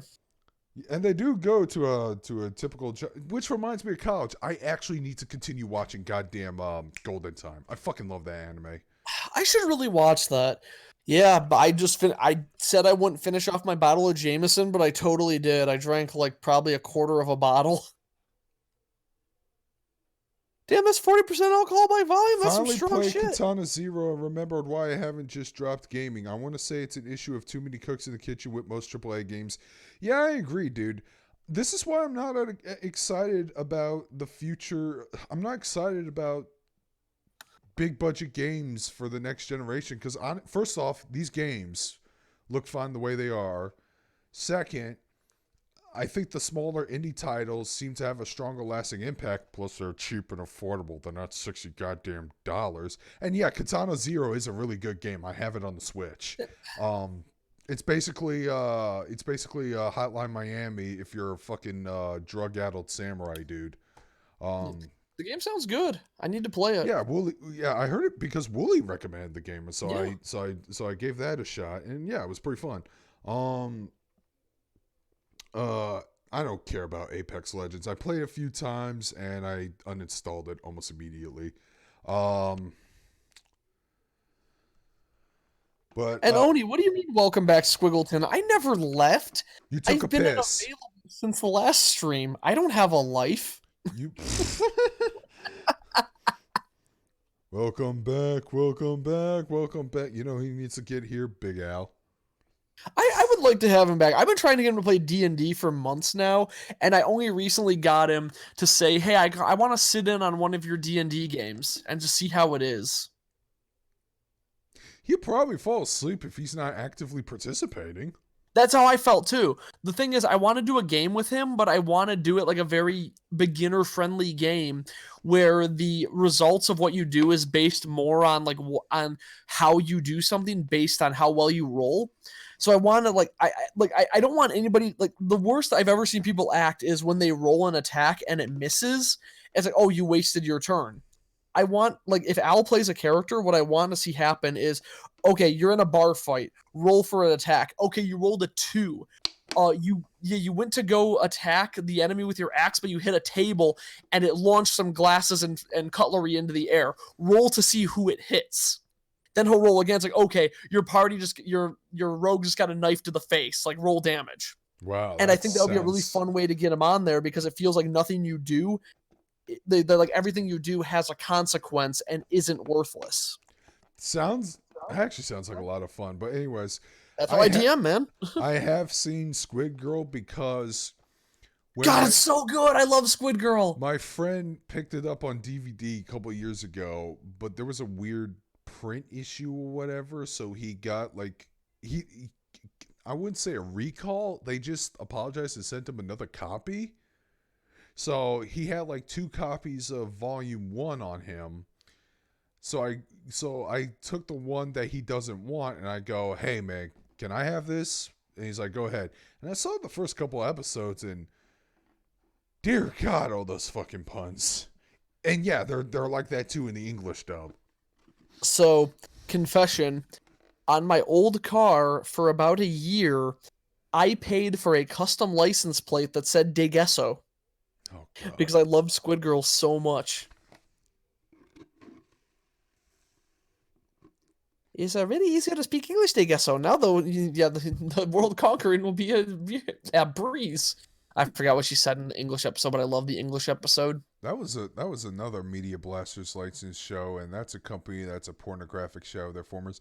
Dude, I used to really love that company because they licensed some obscure gems as well as Green. But everything I go just goes back to Green. Goes back to that. It's a fun fact. In Monster Girl Quest, the version I downloaded contained a bunch of fan mods. One of the fan mods was that's fine, that happens. In Monster Musume, there's a fan made battle against Squid Girl, and it's great. Although it crashes the game a lot. Speaking of crashing, okay, sorry guys. Apparently we were losing connection for some reason. Happens. Are we live? I can hear you. I believe we're live. Well, but remember, we're on a bit of a delay, so just keep talking and hope no one explodes. All right. Are we here? Oh, okay. Yeah, thank you, JoJo. So Squid Girl is on High Dive. Okay, so I might catch up on that show there. I need to get a High Dive then. High Dive is a really good streaming website. I like it. Yeah. So many things I need to watch. I'm bad at keeping up with anime lately. I've just been watching, interspecies reviewers and just yelling about that for a week until the new episode comes out. When are they going to get to the centaurs? When are they going to get to the Frankensteins? When are they basically confirmed they're going to get to Frankenstein's eventually with the credit. I want to see them finally review demons because I think that might be like the villain of the series. Yeah, Pat said the same thing. I didn't know there was a plot. Oh, there's legitimately a plot. Okay, so the episode before last week, I made a joke. It's the most extreme of all because it affected the most sexual of organs, my heart. And it's about they get a mysterious donation from someone. Says, "Hey, go review Cyclops Girls," and they're like, "Okay." So they do, and they're like, "These people are way too into eyeballs, but like overall the sex was great, and like the girls with the smaller eyes are super submissive." And it's like, this is fine. Like, but I don't know why they're so obsessed with eyes.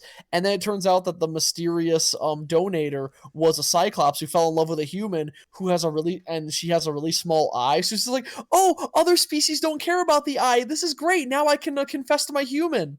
And it was adorable. Cyclopses look weirdly, disturbingly cute in manga format.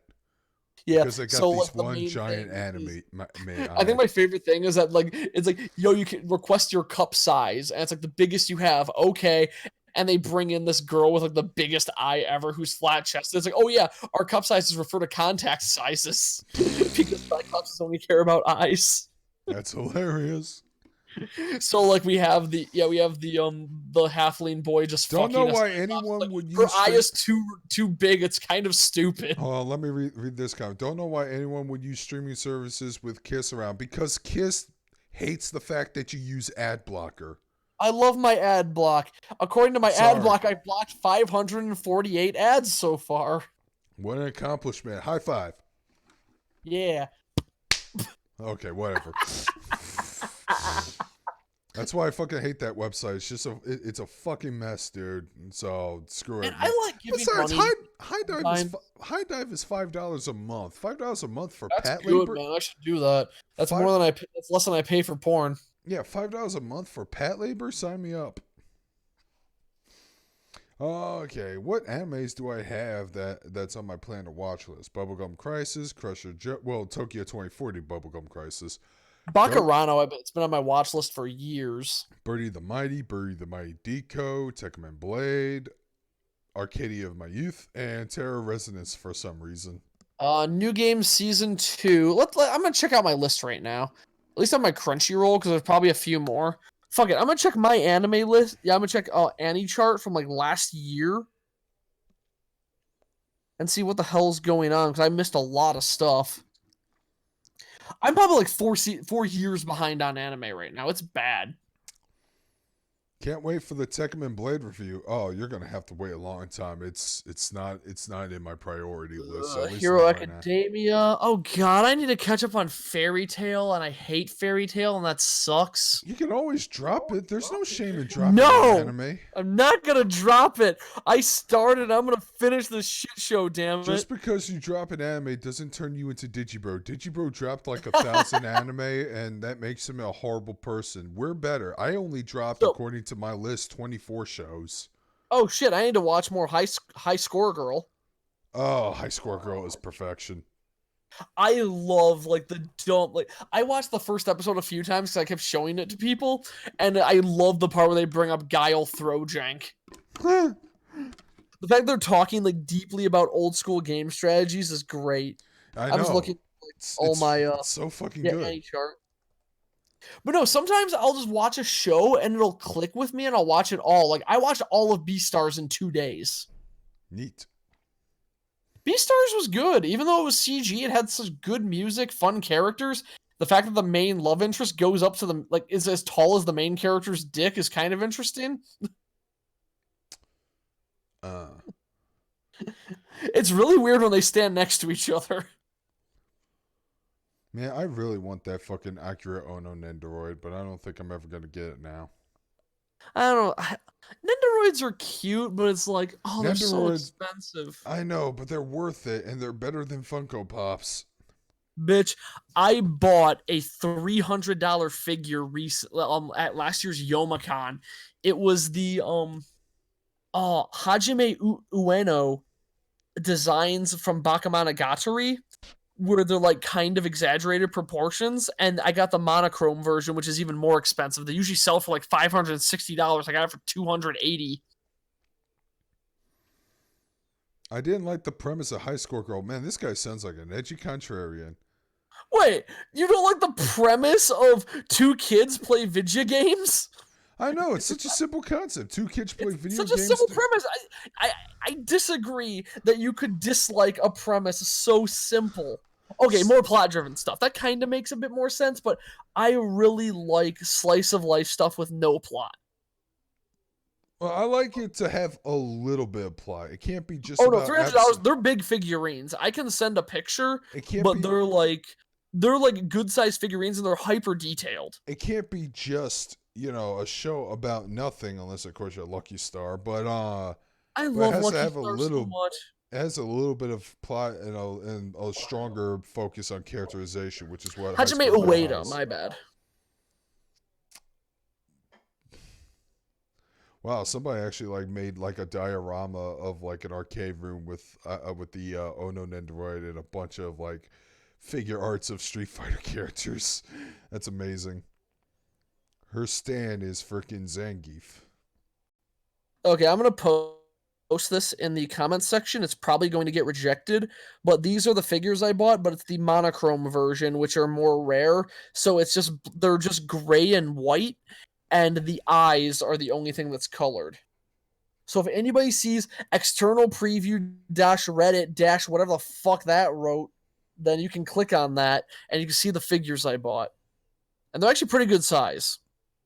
But I just built my shelf today, and I love my shelf. I'm going to put all my expensive anime figures in it so my cats don't attack it. Make sure 'Cause it's my in a cats love glass life. display.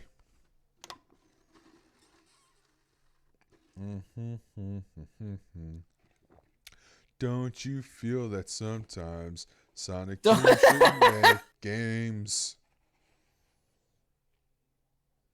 Yeah, but it's interesting to have anime figures that have like Western animation proportions. That's hilarious. I like to see anime figurines of Western characters like Harley Quinn because that shit makes me giggle. The man, Birds of Prey. So I'm gonna say it. I didn't want to see Birds of Prey because neither. the trailers made it look boring. It's a sequel to a really, really bad DC movie, probably the worst one. Mm-hmm. And generally, I don't think Harley Quinn's a great character. I'm sick of Gotham. You got Oh my sick god, of JoJo, Gotham? the Pinkie Pie figure made by Kubota Kawa is so fucking good and I love it. Wait. You said you got sick. Wait. That last statement you said, I got confused. I'm sick of Harley Quinn and Gotham as a whole. Oh, okay. I was about to say I kind of like the Gotham TV show, but I'm sick of Gotham characters in movies. Stop making Batman movies. I'm tired. But Batman makes fucking money. I know, and it's a shame. Yeah, it's a sequel to Suicide Squad, basically. So anybody who saw Suicide Squad's like, oh, I don't want to see a sequel to that. It has the same Harley Quinn in it, whatever. And the thing is, like, I like Harley Quinn's design just fine, but I think as a character in the movie, she's like, eh. All I know is that Real told me that wasn't Harley Quinn. That was just some Hot Topic teenager pretending to be Harley Quinn. Oof. Yeah, he had some strict things to say about her. And not to mention they did try to push the feminist angle, and then Ewan McGregor decided to shit on Shut them. the fuck up, JoJo. Suicide Squad was shit. Yeah, as much as I had Batman v Superman, at least it had a really good action sequence. Yeah. Suicide Squad is the worst movie because it's bland and boring, which is the worst thing a movie could be. If a movie is absolute dog shit and has entertaining things like Batman v Superman, I'm going to forgive it. Lex Luthor in that movie was the best thing because it was the only character who was having fun. Okay. if he was the Joker, yeah, but I don't care. He was having fun, and therefore he made the movie better by being in it. Even though it was awful, it was enjoyable. We're gonna have to only enjoyment I had at that movie, which I saw for free, mind you. I had a job at a theater when that movie came out. That job was the worst job I ever had. We have to agree to disagree on that one, man, dude. He was one of the worst That's fine parts by me. about the film. I hate grimdark. That's generally a thing you'll learn about me. Is I believe there's no point in being invested in grimdark because a lot of stories like that, they like the character wants to be happy again, but they were never happy to begin with. So why should I give a shit what they feel? Yeah, exactly. Boy, that's why BoJack is such a work of genius. Yeah, that's why it's great. Again, like I will say, the series that have affected me the most emotionally are comedies that get dark, like later on, or deal with a serious topic. Kind of like Scrubs. Yeah, Scrubs, Futurama did that a lot, and it was great. Yeah. I mean, I'm all for God, dark, but I want there to be a light at the end of the tunnel. serious, my bad. Yeah. Like Danganronpa is like that. It's comedically goofy, but fucking people die and some weird shit happens. But the end of Yeah. every series, it always ends on like a much more hopeful, optimistic note. Yeah, it's a thing that's Resident like, Evil, same case. Like every time those games ends, it always ends with the sun out and everyone happy that they survived this tragedy and hope to fight against the bigger threat that's coming. That's why I like it yeah, so much. Matt Wheaton. So the thing about Grimdark, it's kind of a thin line to ride because in the example of Warhammer 40K, it's so utterly dark, it's comedic, and I kind of appreciate that. And Warhammer is not a thing where you get invested in the characters, you get invested in the concepts and the world more than the characters. So for example, one of my favorite series ever is Monogatari. If it did all dark episodes, I would hate it. But the fact that you see the characters like kind of chilling and shooting the shit and having fun, that when bad things happen to them, you feel it extra hard because you know what makes them happy. So seeing them sad hits you more. Sad panda. That makes me a sad panda. I used to be a happy panda, but now I'm sad. Oh no, sad panda, when will you be happy again? Never. By the way, I'm just gonna change. Oh no, fuck you, sad panda. If you're never gonna be happy, why should I care? Just gonna change posters just to spite Sodium Overdrive because High Score Girl is fucking amazing. So there we go, hanging this bad boy up in the club I'm gonna room. drink some wine now. Fuck it. I would drink more booze, but I am afraid of throwing up. That's fine, man. I know about the consequences and the hangovers, and I have work tomorrow, so. Yeah, same here. Oh well. What can you do? And bam. Beautiful. What the fuck is going on with this?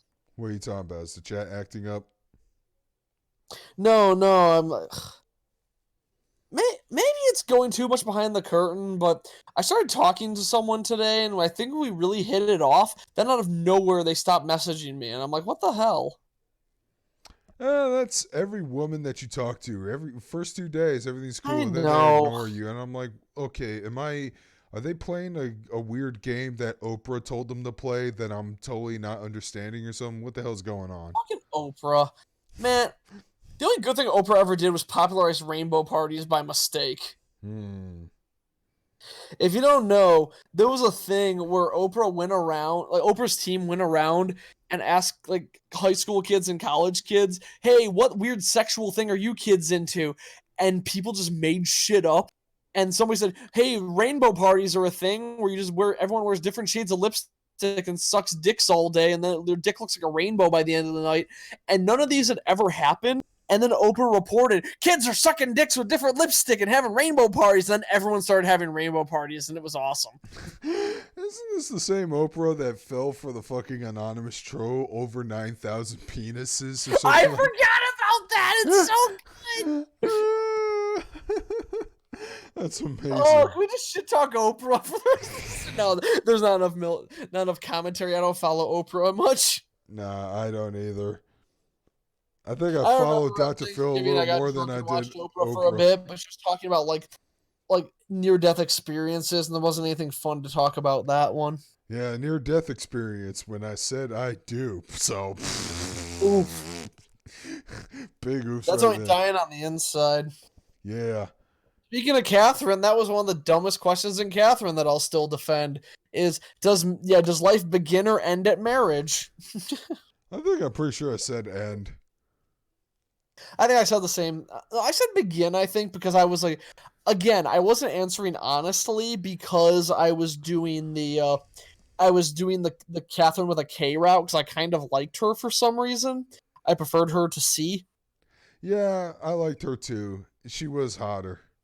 Let me tell you about the absolute worst stream and let's play I've ever watched, which is Far From Awesome's video and stream series on Catherine, where they were playing the game and he didn't process that maybe the meter didn't represent good and evil, and he kept answering questions. It's like, why the fuck is that considered evil? And he didn't realize that it was about chaos and conformity. To be Even when fair, the game told him, he said, "Whatever. Why does the game think I'm evil?" yeah, to be fair, if this was your first, well, it's not officially categorized as a Shin Megami It's Tensei on the game, Shin Megami Tensei but chart in the come on, man. timeline, just floating in the ether. But come on, man. This is an SMT game, but this was like the first SMT game for a lot of people, including It me. was. So yeah, I was answering Mine those was Persona questions. 4. Well, I played Persona 4 afterwards. I played it Sweet. after I played Catherine. So, God, I love Catherine.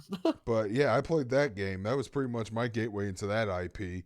Um, and yeah, I can understand why he would answer those questions all of a sudden. Red. There should have been a stronger There should have been a much more clear cut example of that. No, I don't I love that it wasn't clear. I love that they call it the mysterious meter. And I think that his perception that angels are good and devils are evil threw him off because again, it's meant to fuck with you, but he was so angry at the end of the game that he ignored it. Have you seen Nostalgia Critics Point? No, I didn't because this Who it was came this nostalgia critic anymore? exactly, dude. Like this guy fucking should have shot himself in the foot ever since hashtag change the channel. And people still watch this guy, dude. His even I mean, then. okay. I'm gonna say his videos on like old school commercials are pretty entertaining. Everything else, I don't care. Dude, that style of reviewing sucks nowadays.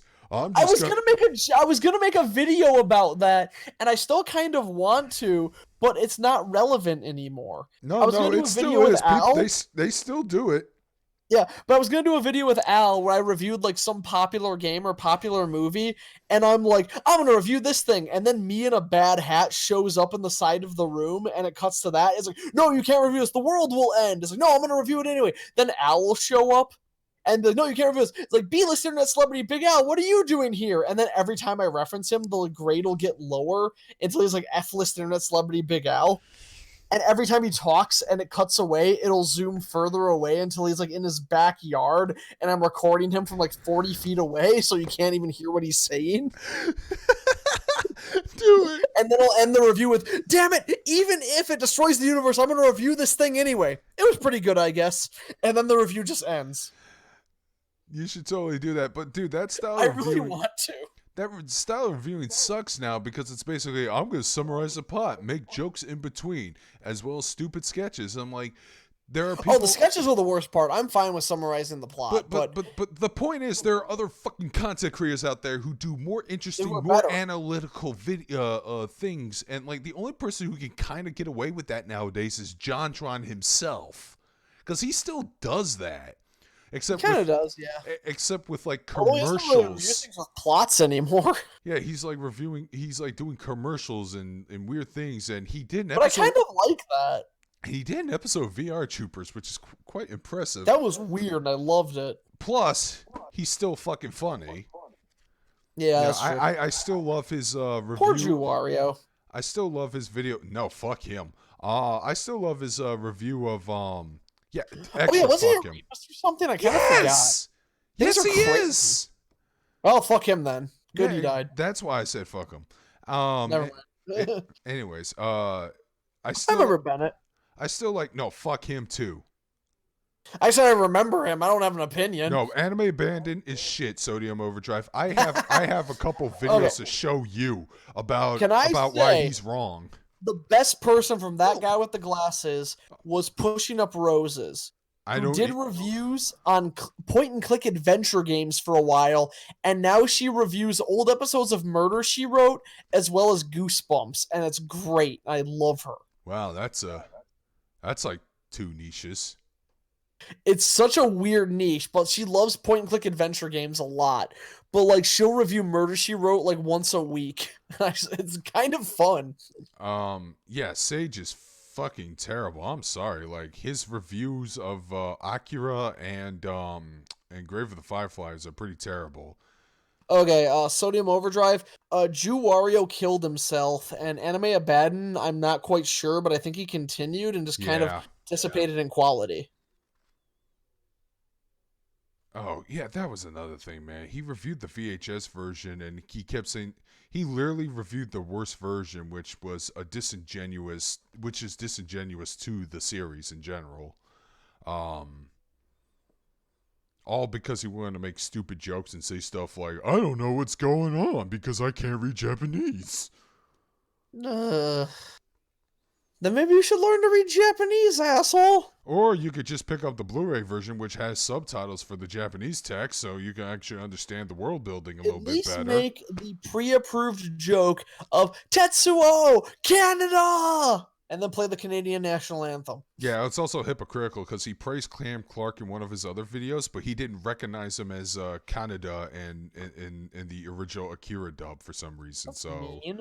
so he can't I even love. be in his own fucking verisimilitude. He can't fucking keep himself consistent. I'm sorry. Remember that time that dude from Cracked.com somehow got a hold of the unused Akira movie script and did like a whole like article like shitting about it, like just talking shit about how bad the script is?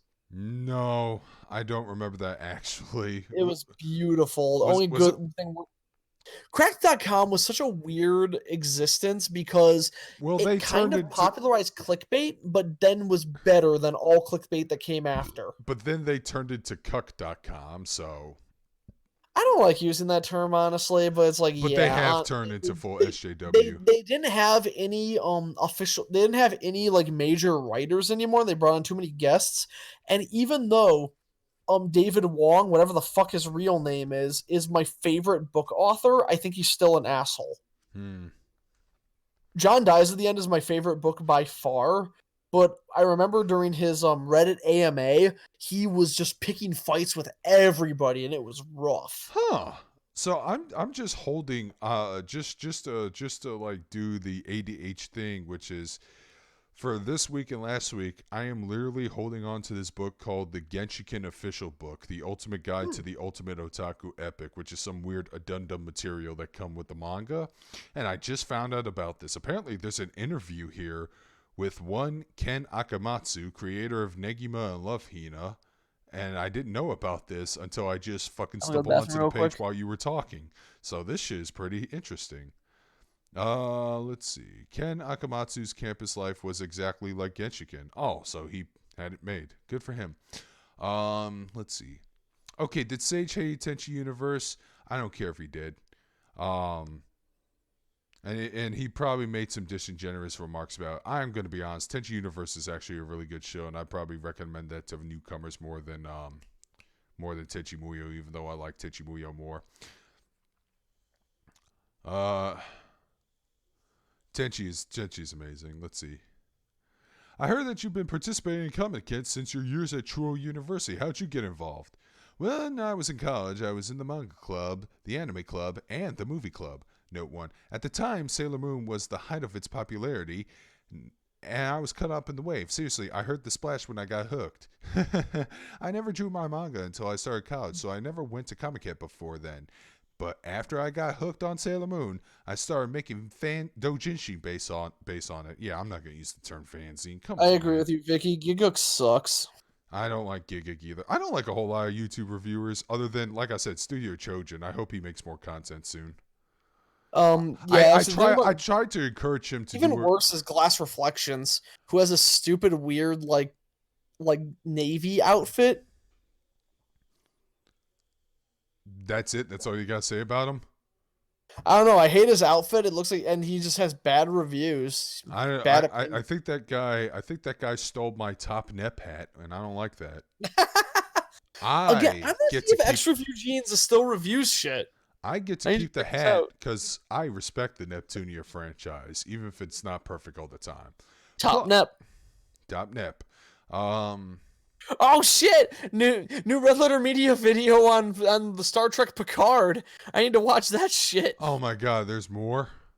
And Gnarly is doing a follow up to his Tokyo Mirage Sessions review where he didn't do the side quests and said, "Hey, this character isn't really explained much." Like he isn't the side quests, asshole. Okay. Anyways, Sorry. what were we talking about? We were talking about YouTubers. Anime reviewers, Nep, Glass Reflections. We shat on Glass him. Reflections. Yeah, I'm gonna see what he Hold did on, if hold I on. can find a video he did that I didn't like. Wait, who else did I want to shit on? I forgot.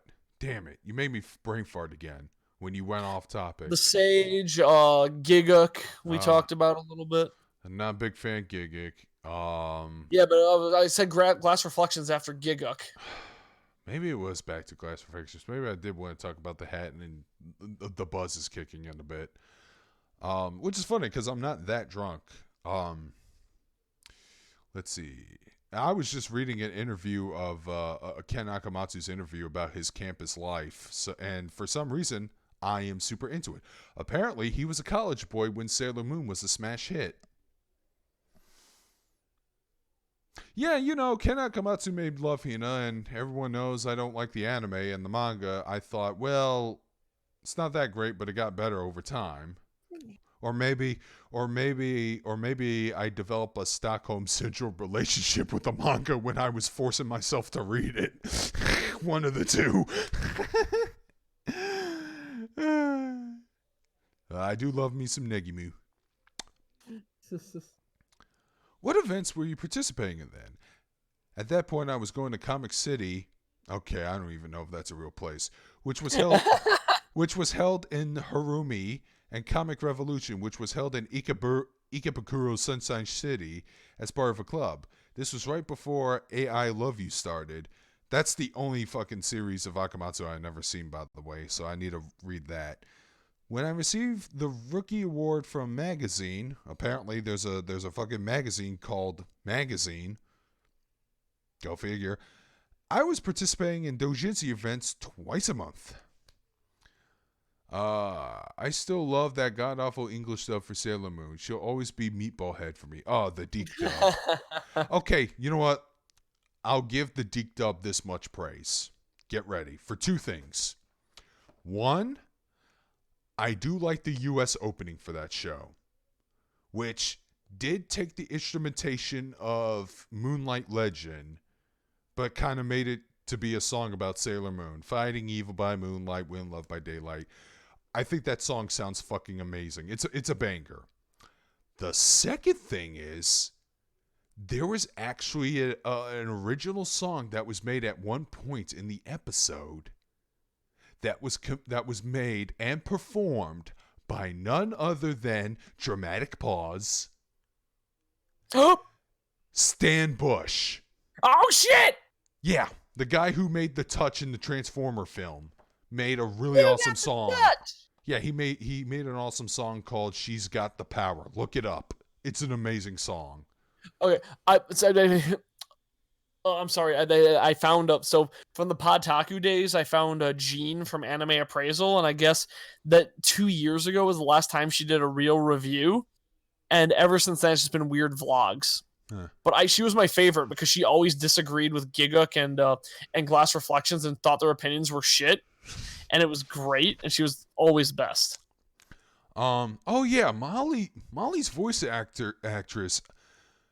I have vague memories of her. Didn't she try to sound like fucking Edith Bunker from All in the Family at one point? Or that's what she sounded like to me. God. I'm not kidding. Molly, God, what was her Japanese name? It was one of Usagi's high school friends.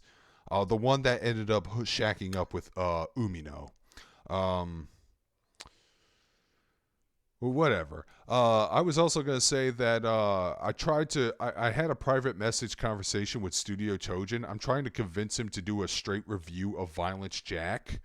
Because Jack is awesome. Because Bennett the Sage promised an anime abandon of it, and he didn't do it. Coward. Well, here's what he did. He turned the whole video into a long 35-minute sketch not showing footage. Boo. Yeah, because he claims he couldn't make funny jokes about it. And I'm thinking to myself, well then don't. Just make a straight review of it. You didn't tell Don't make funny jokes you never have before. Exactly. Plus you did a straight review of Grave of the Fireflies, which was totally terrible according to Studio Chojin's video. But I still need to see Grave of the Fireflies myself. So that's on my bucket list. But here's the thing. Because I'm still on my train of thought. I'm sorry. I can't lose this train of thought. I'll Yeah, wind up upgrading Fireflies after. just tell it straight. You don't even have to show the footage. If you think it's too violent, then fucking put some funny censored faces on it again. I don't mind. If I want to see it uncensored, it is available. I'll just go see it myself and just talk about it. But no, people are telling me the real reason why he did this was because no matter if he tried to show footage, whatever, he would lose ad revenue. I'm like, oh, that actually sounds Oh like well, yeah, do it for the art, bitch. exactly, for the art, motherfuckers. Which is why we do this video. We don't have sponsors. I don't We don't believe in have money. ads. Money is stupid. I say as I pay for a house. I mean, well, I have a full-time job somewhere, but that Somewhere. but what do you do at your job? Please. Yes.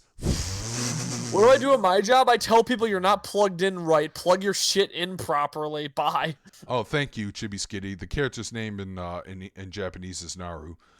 Ghost Stories is the best anime ever. Period. Best dub ever. The original anime kind of sucks. Yeah, dude. Watching it straight was kind of boring, which is weird because it's a children's show about ghosts and horror shit and White panties. That too. What the fucking hell, dude? The things they teach children. But yeah, that dub is fantastic. Let's see.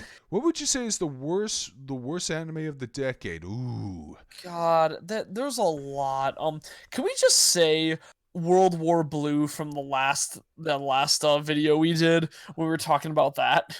Okay, you know what? I'll say that because on my mind I was thinking King's Game and Master of Martial Arts. King's Game I reviewed.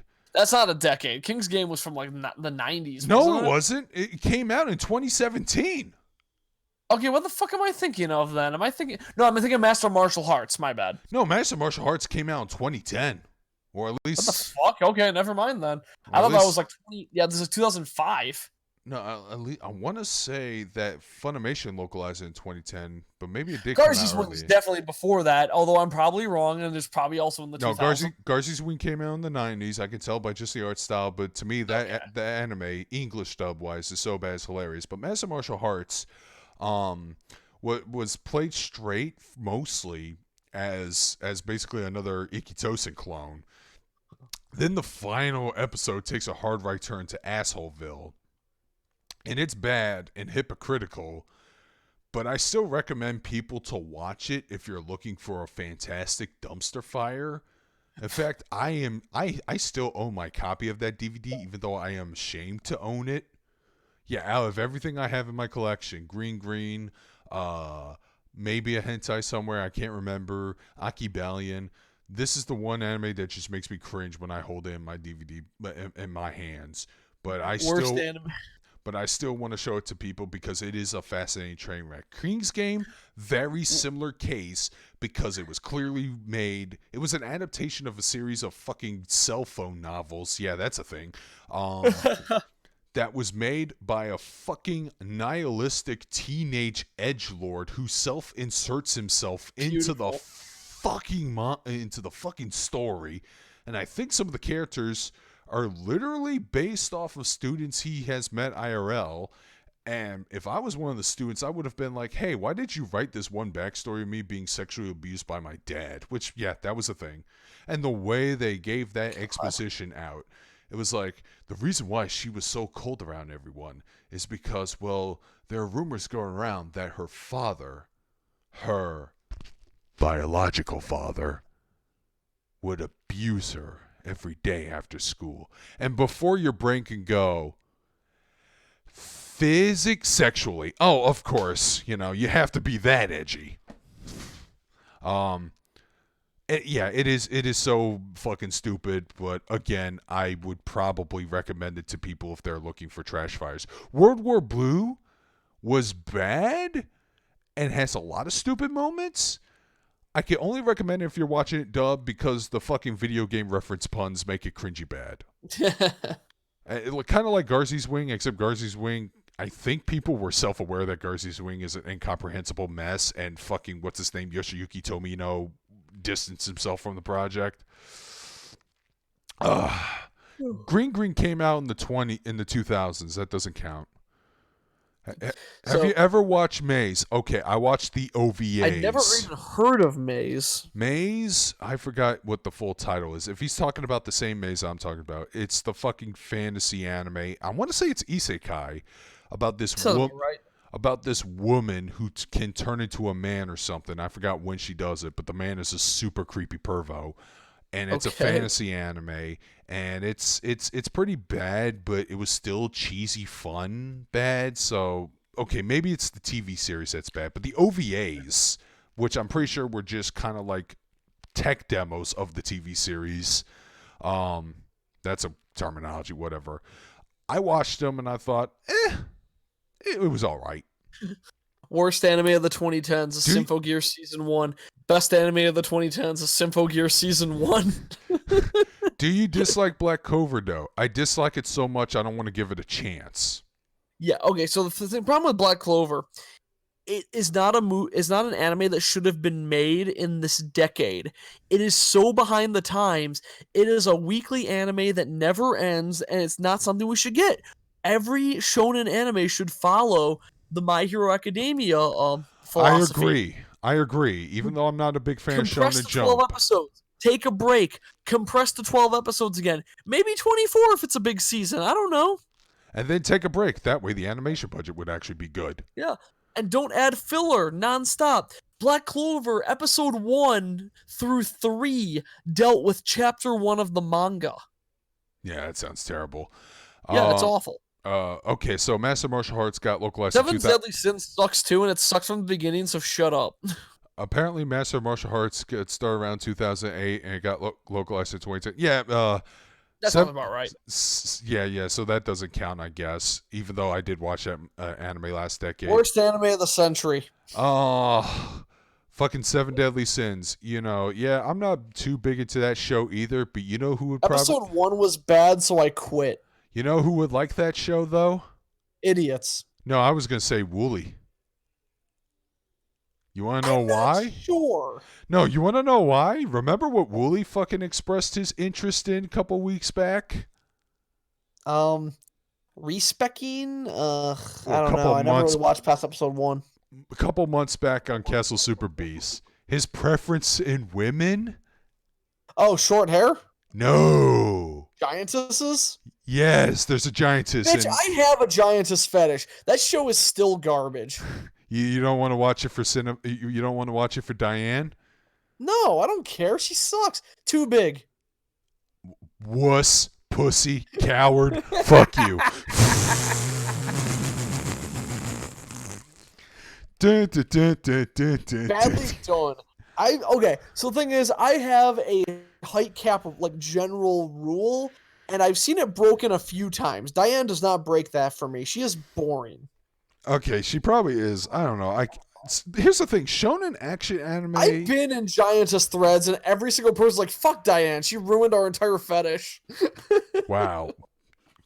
Wow. Okay. Shonen Jump anime, I just don't care for because when I watch it, it's just straight action. What is Shonen Jump? Wasn't even good enough for Shonen Jump. Like, it's just straight fucking action, and I get bored of that real quick. Like, my favorite moments in some shows is when they're not fucking fighting each other for 30 minutes. Yeah. It's when they...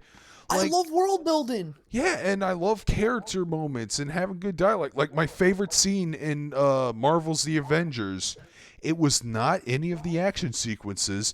I know exactly what you're going to say. It was when it was right before the shield helicarrier attack. It was when everyone was fucking yelling at each other. That's what I liked. Okay, that's not what I thought you were going to say. What you thought I was going to say? I thought you were going to say that scene in Age of Ultron where they infiltrated that Russian base, then they all started drinking and trying to lift like Mjolnir and just talking shit while they were drinking. Well, okay, yeah, that was my favorite scene in Age of Ultron. When I said Avengers, I mean 2012 Avengers. But Never mind, that makes sense. But in Age of Ultron, that was my favorite scene too. But it wasn't them infiltrating a Russian base. They were just hanging out at Stark Tower, having a party. Yeah, but it was after the Russian break. Russian base. It wasn't Russian. It was German, dude. Hydra was a metaphor for Nazis. Wow, okay. They fought in World War II, therefore they're the same. I'm drunk and tired. But they were the good guys at the time, but then they turned heel. Shocking swerve, as Tony Schiavone would say. Oh man, Russia had the best heel turn in history in regards to the Americas. We're your friends. Too bad we're in a war now. You're right, dude. They did have the best heel turn in history. They really did. I'm gonna message Al that Russia had the best heel turn ever. All right. Sodium Overdrive says, honestly, I don't think shonen is good in general. It's boy anime, not grown-ass man anime. Yeah, there's a term for it. It's called seinen anime, which is what Genshiken is. Which Read. I'm not really a fan of most of the time, because a lot of times it's just edgy. Again, it's the series itself. Some shonen is good, some seinen is good. Most things suck. Dude, man, seinen, fucking Genshiken and High School Girl aren't edgy. No, they're not, and it's great. I hate edgy stuff. Well, so you hate Berserk? I never really gave it much of a chance. I tried to read the manga, but there was like 60 chapter zeros, and I got confused. All right. Well, the only shonen series I really like is Negima. JoJo is both shonen and seinen. It's great. The only freaking shonen series I like is Negima, but that's the manga only. I don't even. I can see that. I don't even know if I want to see it adapted as an anime because I doubt it ever will at this point. Well, but they tried with the fucking Zebek anime, but that sucked. Yeah. Anyways, I'm reading more of this fucking Ken Nakamatsu interview. That dude has a fucking wife that looks exactly like Naru, which makes me concerned for the guy. I worry for him every day. Oh no. Yeah, I know. I've heard good things about One Piece, but I don't feel like reading it or watching it, especially. By hearing good things about One Piece, Al fucking yelled in your ear for 5 hours about how amazing One Piece is, right? No, I don't think he doesn't follow modern anime. Are you kidding me? You mean to tell me you don't know this about Al? I didn't know this, actually. Al established himself on YouTube as I remember him biggest talking about One Piece, the 4Kids dub, but I don't believe he's ever watched One Piece. I think he's watched clips online. You're blowing my mind right now, as well as everyone else in the chat right now. Al doesn't I make fun of him all the time for never watching any anime. He just learns about it via osmosis. He doesn't go to the movies or do anything. He just pays attention to wrestling Twitters. Dude, back in 2006, 2007, he gushed about One Piece and did a fucking series about how 4Kids fucked it up. He did like 30 videos of it. I remember this. David... I was friends with him for like 2 years. Then I'm like, wait a minute, you're that guy who did that One Piece video, aren't you? David Hardy is paying celebrities to do videos about people addressing... He paid Vic Mignogna and Chris Hansen to fucking address Big Al about his One Piece addiction. I actually didn't know about this. I should ask him about it. They're on, dude. They were advertised on Facebook, dude. Yeah. For some reason, I forgot what the service is. Apparently, there's a service out there. If you pay, you can pay a celebrity, whoever's on there, some money, so you can make like Cameo? a little, cameo. That's it. He has cameos of Vic Mignogna and Chris friggin' Hansen. Yes, Chris Have a Seat Hansen. Yeah, he's known as the One Piece boy, and you tell me he never watched a single episode of One Piece? I don't believe you. He probably has watched a few episodes, but I know he doesn't keep up. Now, I heard he did. I heard he had a hard time catching up, but I'm talking about if he did this during the time. Early on, I have no doubt he watched early episodes, Okay. but for the most part, the only anime I know that he's like kept up on is probably Kaneko Man. Well, that anime's already done 30 years ago. Exactly. I don't think he watches anything current. I think it's like he has a hard cutoff point at like the year 2000. That's too strict of a cutoff point. He needs to bump it up to 2008. We need to show him School Days. I've been yelling at him to watch dumb anime for a while, but he's like, no, I'd rather watch this old shit. Man, if I ever go to your territory, we need to get drunk and watch School Days. Marathon the shit out Yo, of it. I'm so down. We are so down. We gotta watch School Days. We gotta get drunk. Fuck, tonight I'm gonna watch more Yu-Gi-Oh! Because I remember last stream I got drunk and watched like some old episodes of Duel Monsters. I watched a filler arc. That animation is really bad. I need something that's dark and gruesome and will probably make him cry. Ever heard of Captain Tsubasa? Yes, I can't wait for the video game. It actually looks fun. It looks like an arcade soccer game. With the horrific legs. Are their legs horrific? Oh, I need to send you the image that I know. One sec. I'm going to find you the wedding photo. The final image in Captain Tsubasa is horrifying. All right, send it to me privately, obviously. We don't want to spoil it for people. Oh, no. I am aware. I'm aware. It's not spoiling anything. I don't know anything about Captain Tsubasa, but I assume it's not spoiling. Man, I don't know, man. I hope he did at least watch it when he was doing the vlogs, because if he didn't do it at the time, we just accidentally did like a major Harvey Weinstein levels of exposure to him at this point, man. I love the fact that we have this fucking room with the posters. That's great. It's great. I love it. It's good. I know. Yeah, there's the final. Okay, I found the final shot in Captain Tsubasa. I'm gonna send it to you. Fucking, why the fuck is that an Angel Fire link? What the hell? That's a bad image. I want to find a high quality one. God damn it. Nendoroids are so expensive, but they're worth it.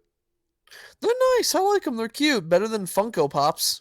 I have an Nendoroid of a character from, God, what was the name? Muv-Love. Muv-Love Alternative, actually, which I got out of a blind bag, I believe.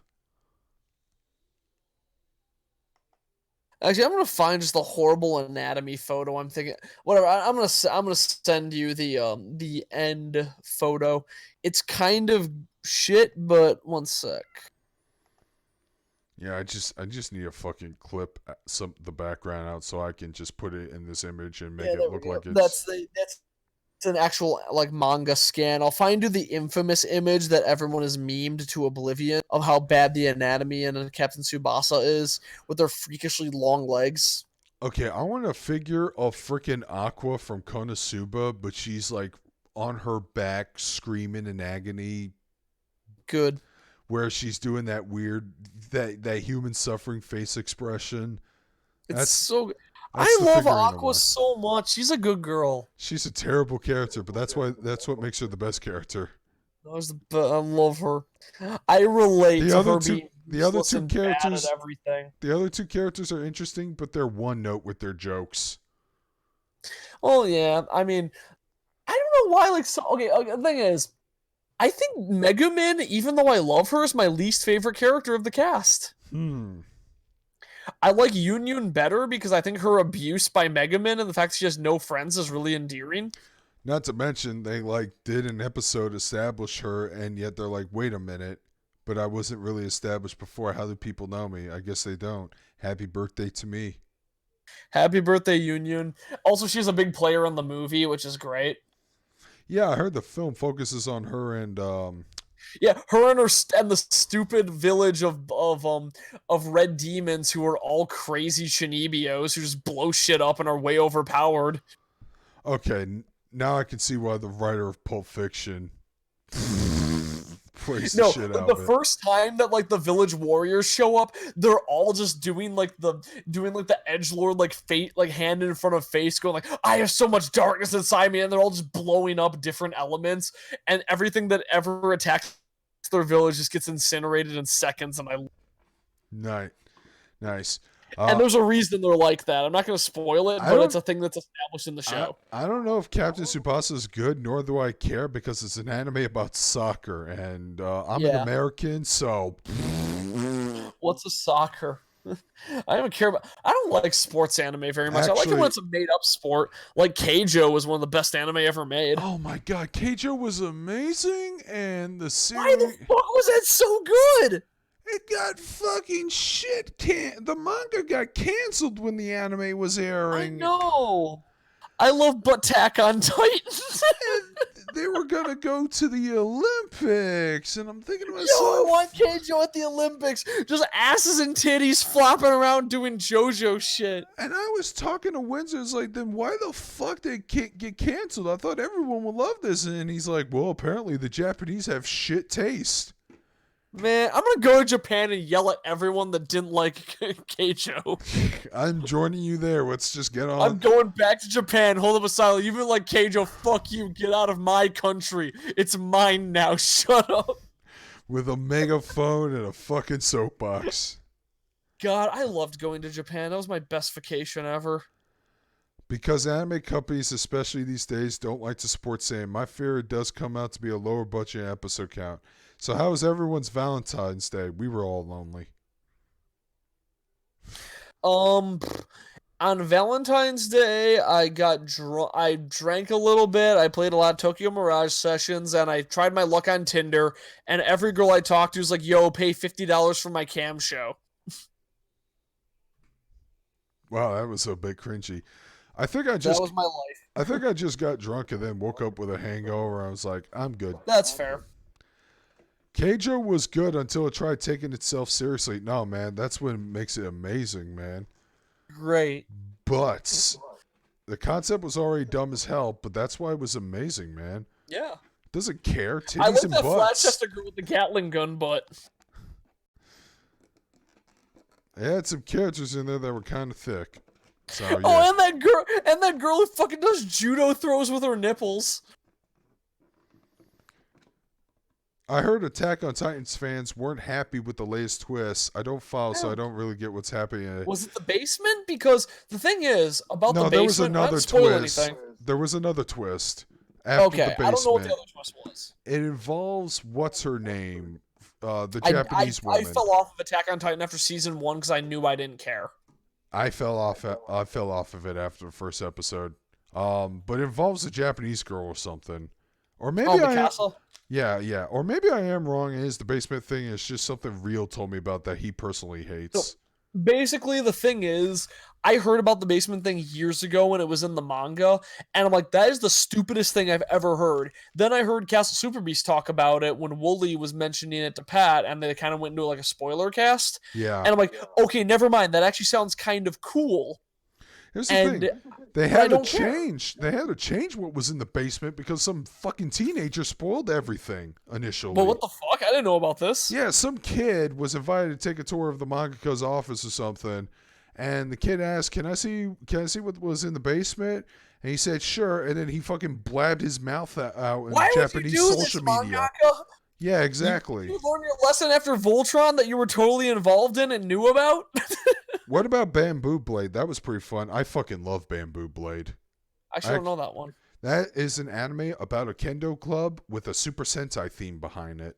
Okay, that's cool. Yeah, like their fucking ringer character is a fucking Super Sentai otaku. And it was a fun anime. I was expecting dumb moe shit, and I actually got some interesting characterizations. So, Bamboo Blade is like one of my favorite sports anime, actually. My anime manga you would make. Sequels to anime manga shows they wish they would make. God, I don't care, man. Every sequel is trash. I like endings. I feel like every manga I've ever read has a good ending. Maybe I'd like. Okay, maybe I should look it up. Maybe he did a follow up, or maybe he did another series after. But I love this one manga. I don't remember the Japanese name, but the English name was something along the lines of "Everything I do in this life I did for Anna, even though I never deserved to be born." Oh yeah, that's gonna be on T-shirt. Yeah, exactly. But the thing was, do you remember Erased? Nope, I've never seen it. Okay, so Erased, the plot of that was that this guy has an ability that when something goes wrong in his life, he's teleported back to the moment that he could fix it. And at one point his mom gets killed, and he teleports back to when he was 10 years old to like catch the killer the last time they appeared to stop them from ever killing his mom. I remember now, and it was spoiled to me. Yeah, so it was kind of a mess. But I was like, I like this idea a lot. I'm going to read mangas with a similar premise. I read the Anna one as well as a little bit of Paradise of Innocence, which Paradise of Innocence is the same premise, except it's weird etchy with a bunch of 9-year-olds, and it was kind of creepy and awkward. Wow, it sounds like you needed to drop it before you get arrested. I did. I did drop before I got arrested. But the other one, the Everything I Do in This Life I Do for Anna, was super interesting because it was a similar premise of this guy who is who's kind of a scumbag, and he's a failed mangaka who decided to yeah, who like decided he was like, whatever, I'm just gonna go on a drinking binge and go to my old elementary school because that's where my life went wrong. I wish I could fix it. And then he falls off a building and dies, wakes up as a 10-year-old and gets a chance to fix his life, fails immediately, and is like, fuck it, I'm gonna rape and kill everyone. What anime was this? This was a manga. It's What really manga good. was it? What was this? It goes by the name of like Everything I Do in This Life I Do for Anna, though I never deserve to be born. I really hate these fucking long run-on sentence It's titles. a long ass name, but it was really good because it was No, like Jojo Man, protagonist. ReZero is actually fantastic. Okay, and if Rio was here, he would kill you. He would straight up kill you because he loves that anime. Yeah, but like this Anna manga was so good. It's only like 20 chapters long. It's pretty short. Like I read it all in one, and it just went some places. Like he has moments where the dude legitimately is like having good ideas. Like, hey, I could bet on sports games. Like, nah, my memory is shit, and I don't remember who won anything, so I'll fail at gambling. And it's like, oh, I could become a psychic and predict natural disasters. Like, well, no, if they think that, then they'll think that like I somehow like Wait, yeah like somehow caused. what's the title again? I'm googling it. I can't fucking find it. Okay, I'm gonna find the actual name. I usually just find like manga time travel Anna. Okay. Wow, you're right about those fucking legs in Captain Tsubasa. The video game models Yeah. don't look like that though. They have they have the 1970s faces, but everyone seems to be proportioned correctly. Damn. Especially that fucking wedding photo. What the hell is going on Yeah, there? it's a mess. Ugh. Oh, I found it. Oh shit. Okay, so the end of the manga rock cuts off the title because it's too damn long. Well, again, it sounds fucked up. I kind of want to read it. It's really good. Like I will send you it because it's legitimately interesting. Well, I'm gonna see if I can find it on manga Dex. Don't they call if they were to make a Devil Lady Crybaby, wouldn't they call it Devil Man Lady Crybaby? Because I know they refer to fucking the female Devil Man as Devil Man Lady. ReZero was just a fucking confused fest. No, I understood what was going on, dude. Chad politics right there. Erase is dumb, dude. Erase was never good. You're gonna find out who the killer is almost This immediately. manga's good.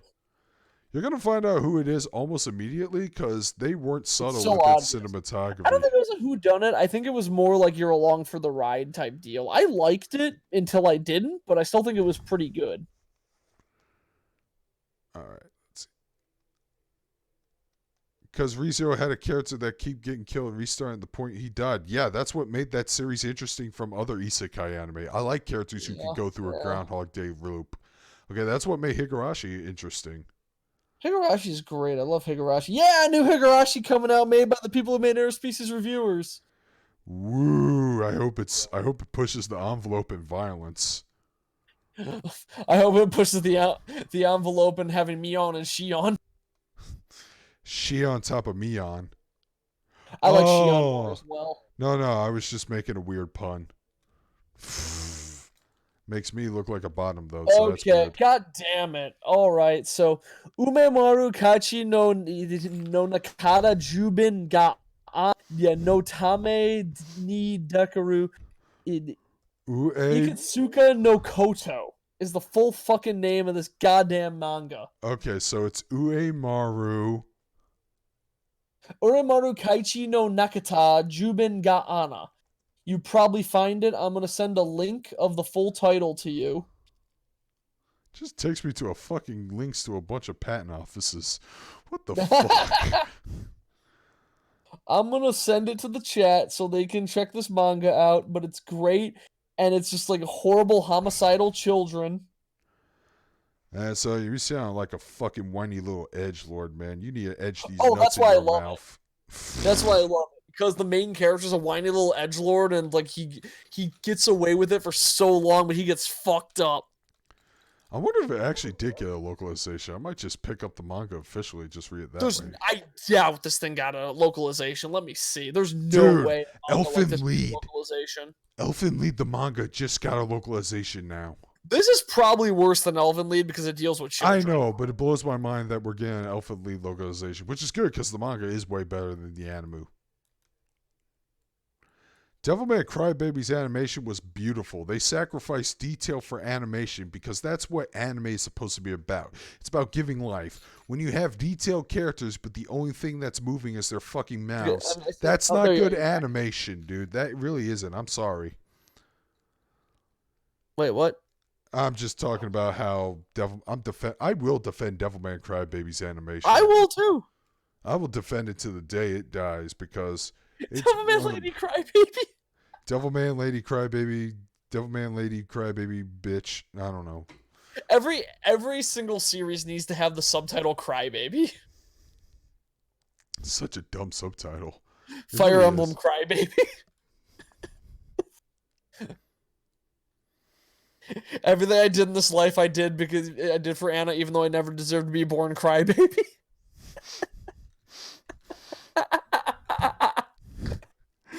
Squid Girl Crybaby. Kenchikin Crybaby. Jesus Christ. Oh, let's see. Oh god, I'm looking at the manga again. I forgot how awful they make this main character look. Like, they make no qualms that he's a piece of shit. And I love it. It's not very well drawn, but it's like, yeah, I appreciate it. There's even a great point where when he's a kid again, he's like, oh, I could start drawing manga like early on before they exist, and I'll have like a successful manga. It's like, no, wait a minute, my art is shit, and therefore I can't draw stuff. And one of the things it shows is Attack on Titan, where if you've read the Attack on Titan manga, it looks bad.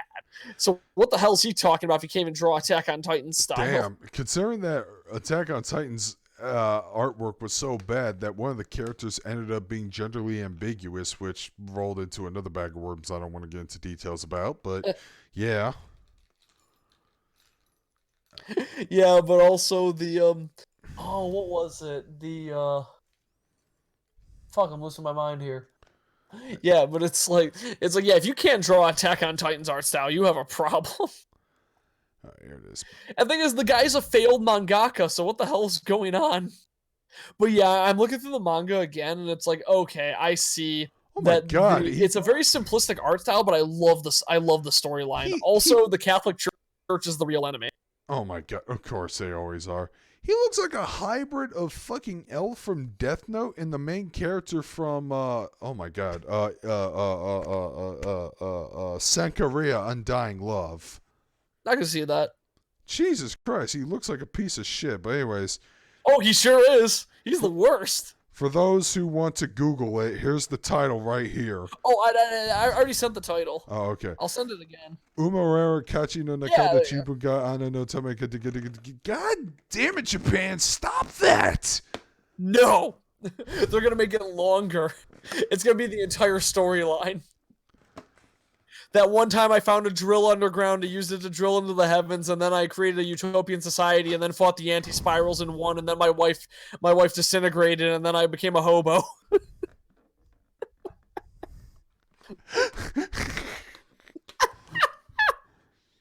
want every manga and every anime to have a title that explains the whole storyline.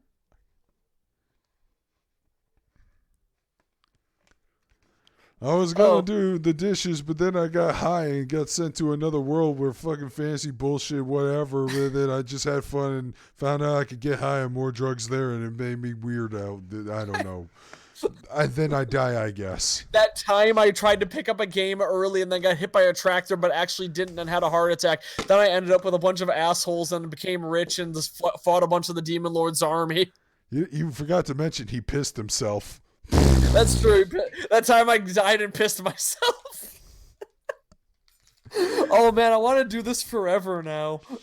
That time I saw a fucking shrine maiden fight a flight attendant. They got roped into a martial arts tournament, and then it turns out it was just an elaborate ploy for a sex slave trafficking operation, as well as an elaborate revenge scheme against me because of shit my parents did way back when. And then I got saved by my mom at the last minute. And then I don't know, the ending, the anime just fucking cuts to black for some reason. There, that's Master of Martial Arts for you. Oh fuck! I had one that I just forgot about immediately.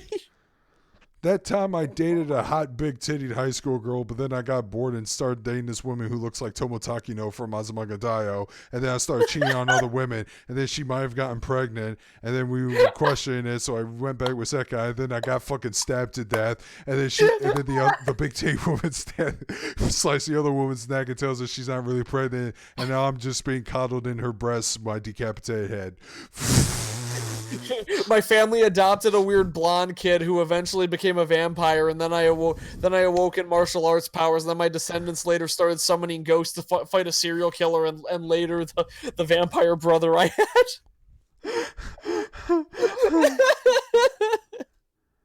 That time I became the chosen one. I'm a nerd talking to my nerdy friends about nerd shit. The end. Azumanga Daioh.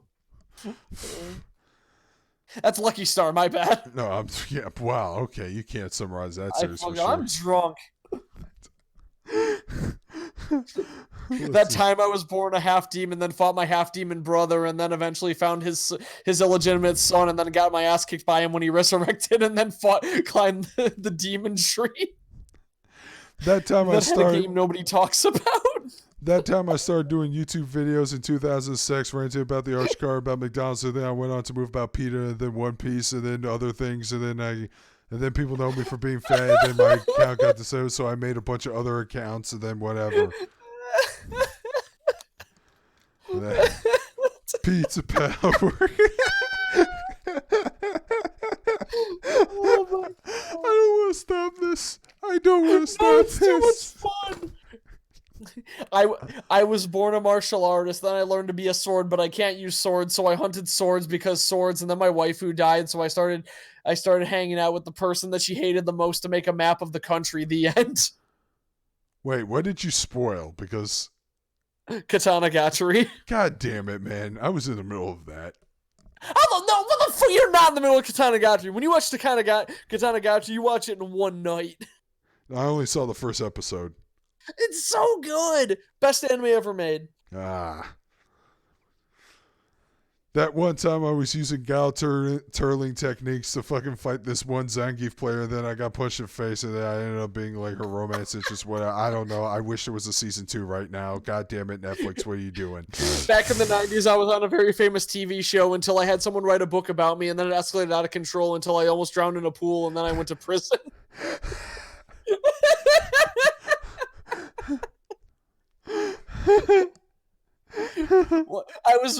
I was born as a super fast hedgehog in another world, then I came to Earth and hung around for a couple years until I ran afoul of the US government, and then they started hunting me, and I befriended a cop in a small town, and then went to San Francisco to collect my interdimensional portal rings, and then I continued fighting the mad scientists. Okay, man, when this stream's over, I finally got the episode title. It's gonna be I'm gonna fucking use up the character limit on this bad boy. Oh my god! That time I joined a biker gang, actually one of my half siblings is a reincarnation of my grandson. Whoa. Wait, what? What's that from? Damn.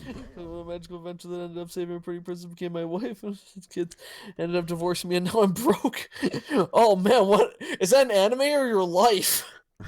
That one time I fucking found my childhood friend and fell in love with him because I thought he looked hot, but it turns out he was a super otaku, and so I was hanging out with this other club full of otakus, and I eventually became a member and did other things against my will, including cosplay, and then I grew to like these characters eventually, and even helped save the club and actually got one of them shipped at the end of the series, the end.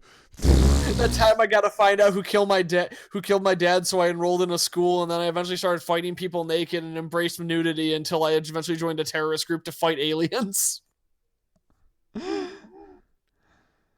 That time, Sir Squiggleton cop blocked Darkscream from reading my comment. It took like 2 minutes to write because he couldn't stop coming up with fake tales about vampire blonde kids and other stuff.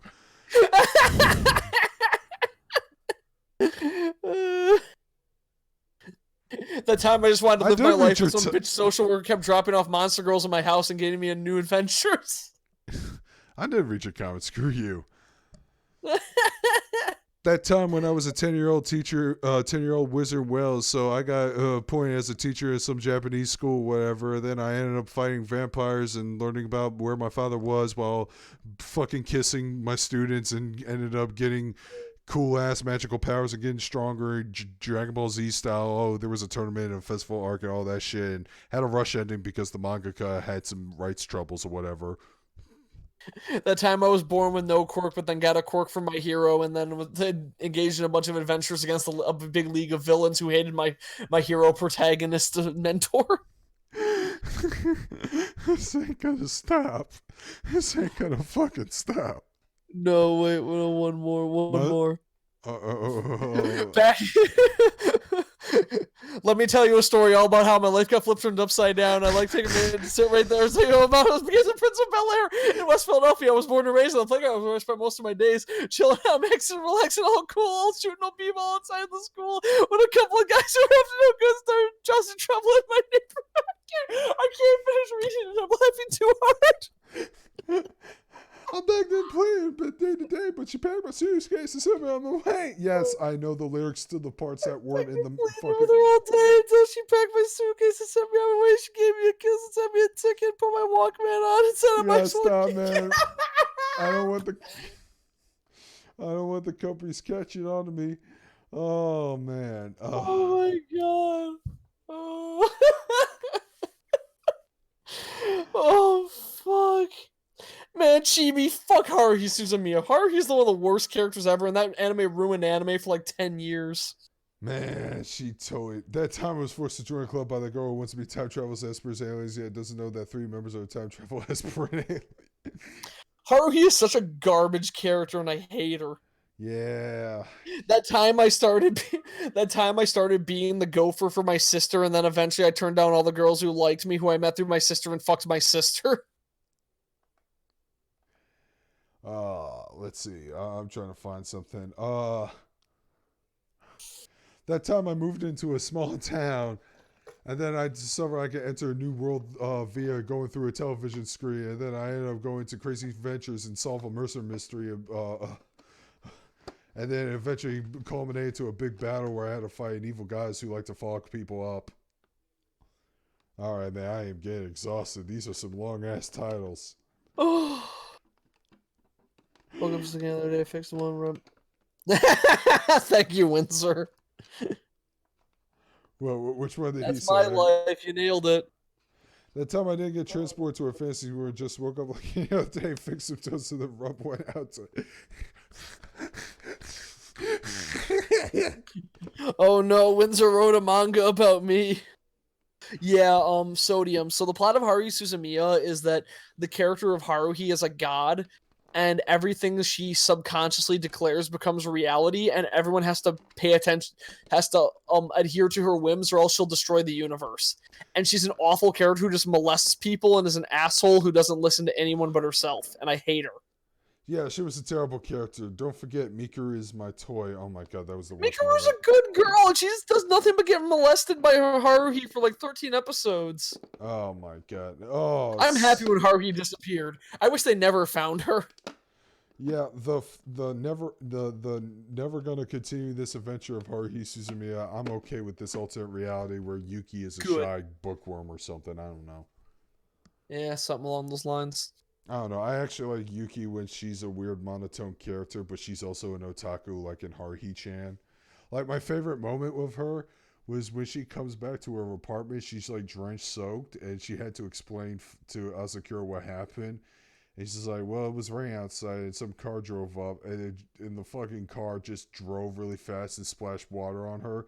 And the way she delivers that line of her getting splashed by water, she goes, in the most monotone way possible. It was the funniest fucking thing ever.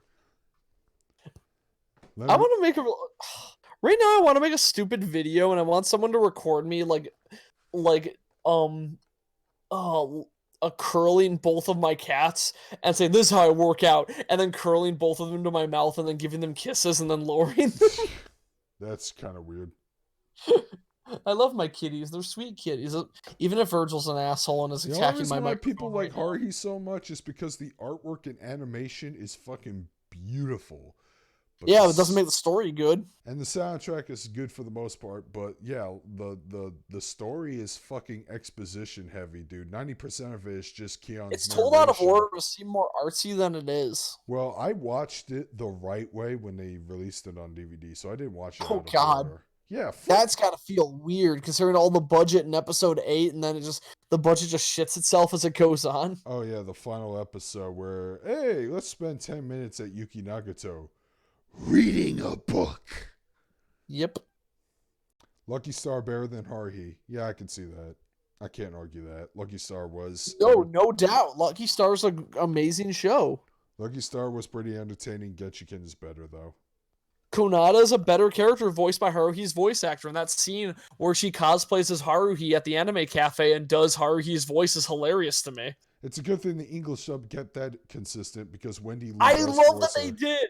Yeah. Excel Saga couldn't do that because the original joke for Excel Saga during the part where she did the Sailor Moon voice was, I wanted that part, but it was dubbed in the original Japanese. It was like, no, these shows were doing good for me for a couple of years because Excel's voice actor is Sailor Moon, but in the dub, it was a different voice actor. Yeah. So she had to say, I wanted that part, but it was dubbed in Canada.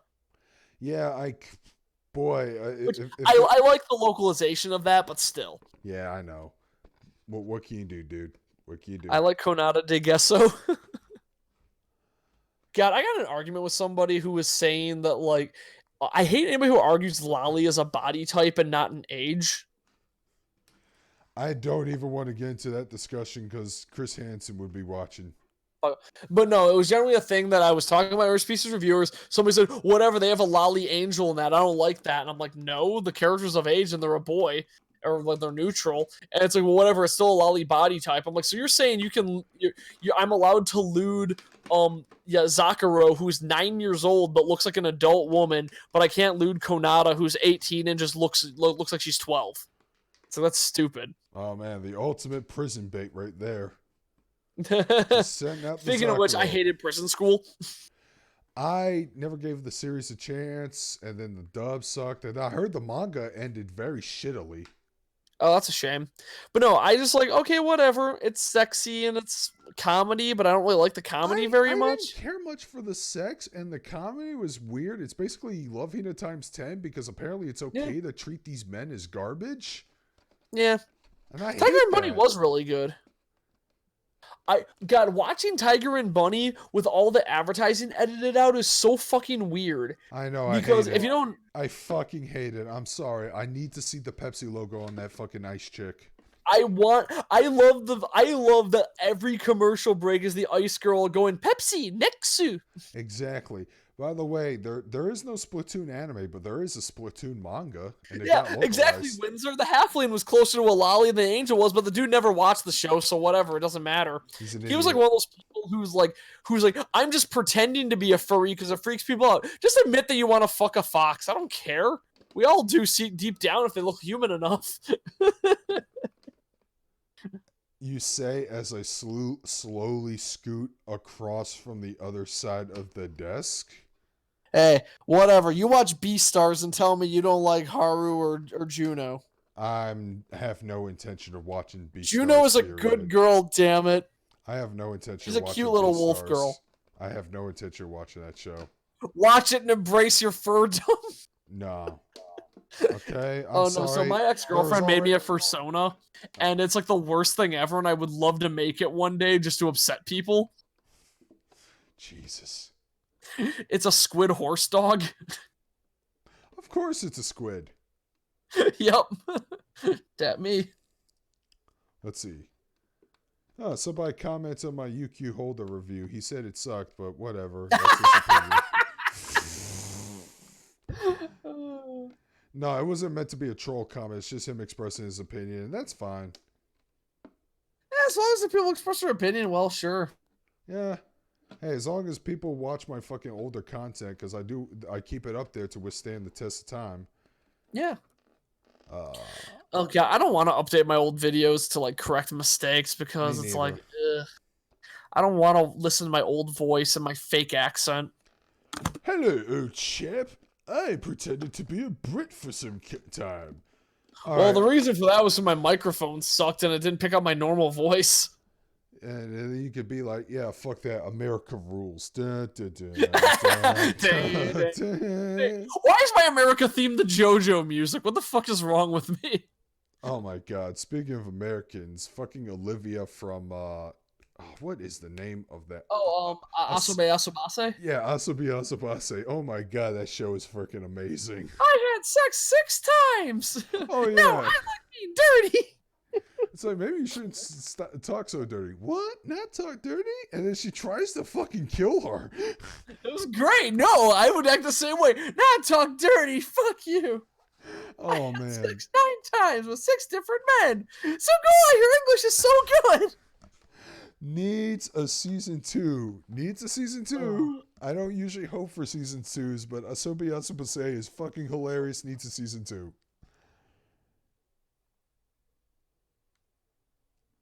JoJo's Bizarre Adventure is manly, which is why they always end their music in part 5 with freaking you.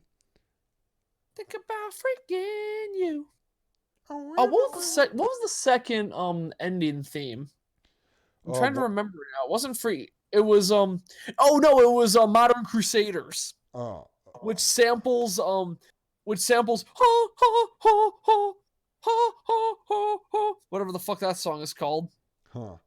Learn the hard And it way was the hype other as fuck. YouTubers don't feel that way. You express an opinion, you're treated like trash as reward for it.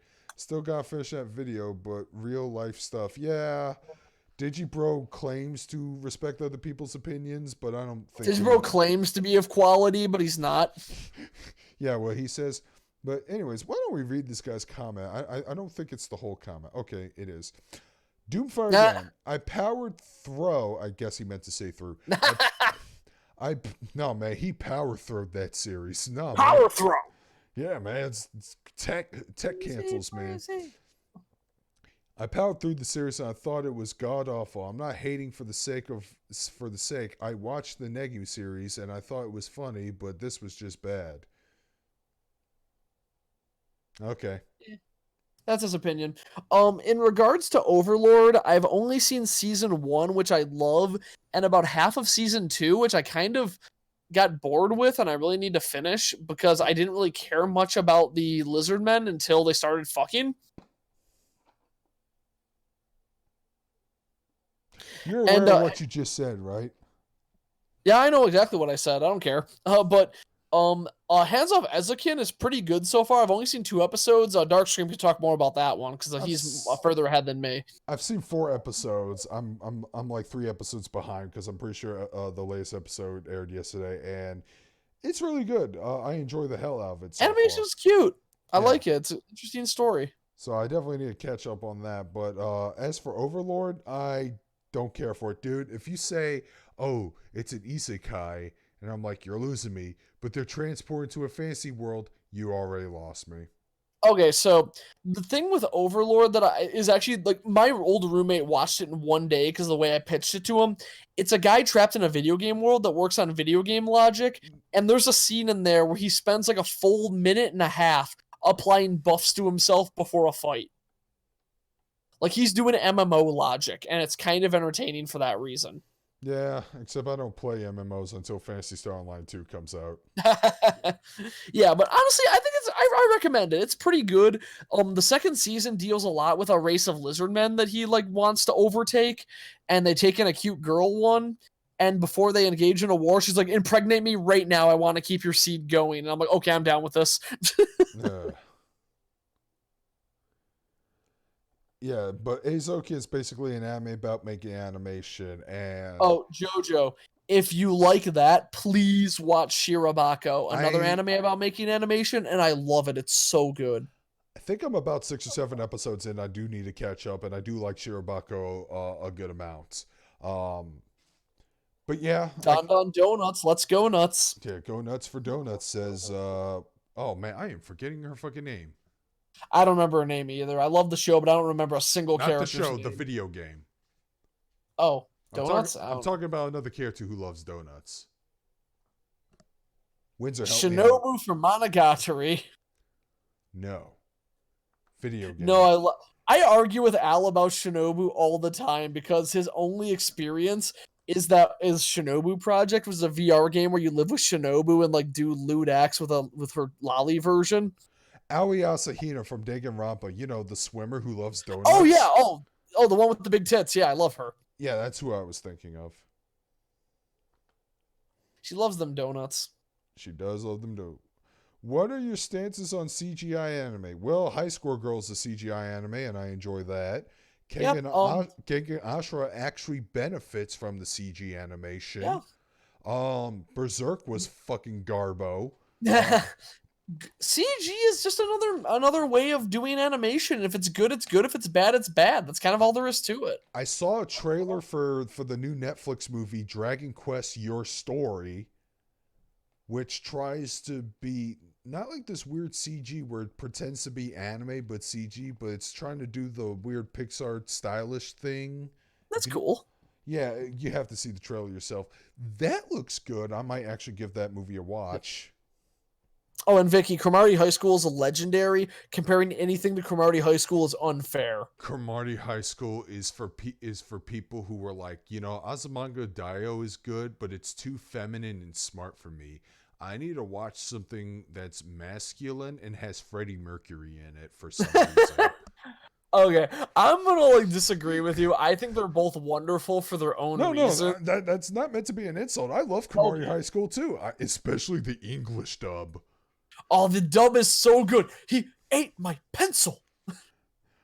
Mikazawa cares for you. I fucking love Mekasawa. And then they both say a word that you can't say nowadays, but that makes I forgot about that. Yeah, they both just say it. Beep. They both said cigarette.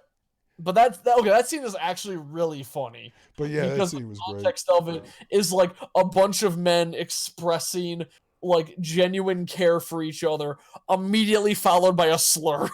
Exactly. And that's kind of what makes it hilarious. But I just love the fact that the animation is super cheap, but they decide to like roll with it so well. Like it's not impressive animation, but they have fun with it regardless. Like I remember this one scene where Kamiyama and Hayashi are just walking to school, but they don't actually walk all the way to school. They keep for some reason walking backwards and forwards in the same shot. Yeah. Just weird little animation quirks like that. I love that show because of it. And that opening song is beautiful. And I think one of the animators worked on Kill la Kill I from can see Cromartie that. High, which explains this one scene in Kill la Kill where the Elite Four are walking down the riot scene and they're just fucking punching people out of the way.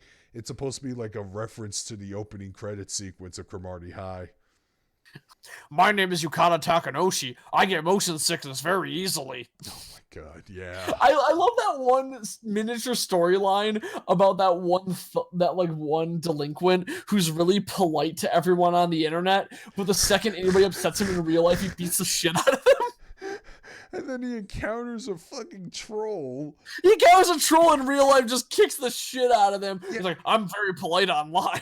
Yeah, it's like he has an argument with this troll, and then he gets fucking fatigued from it, and the next day he's like stumbling around in the streets, exhausted, and he counters the troll, but he doesn't recognize who he doesn't was. notice the troll. He just beats his ass anyway. Yeah, he accidentally bumps into him, and the guy's like, "Oh, sorry." He just socks him right in the face, knocks him out, and he's like, "I don't know how to beat this guy."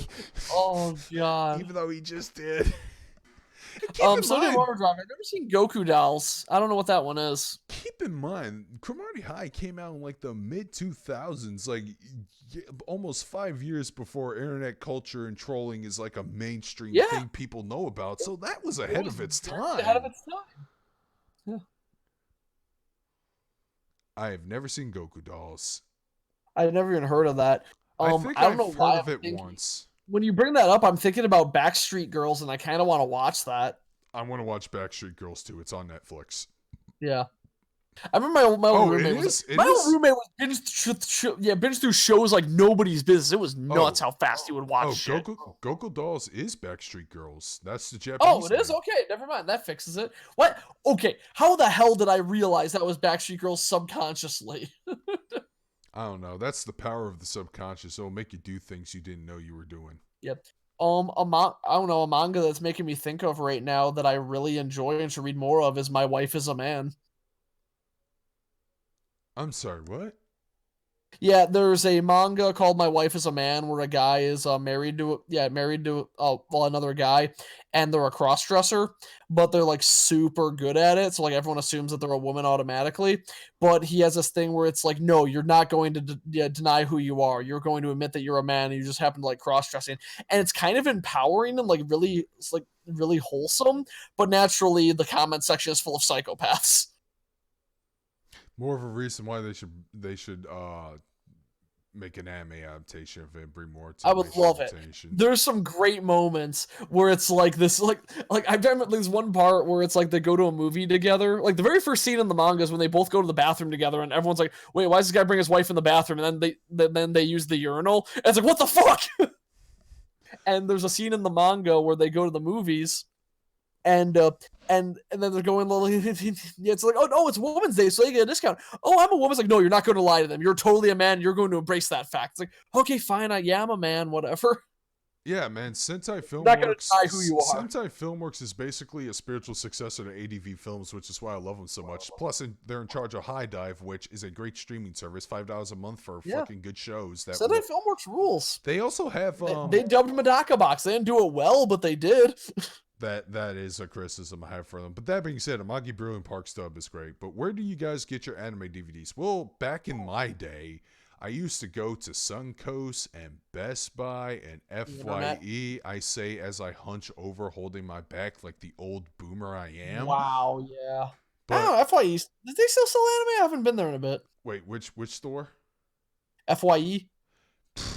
If they did, you're going to have to, like, swim through the piles of Funko Pops and Deadpool merch. Ain't that true? Yeah. Thank you, JoJo. We are awesome.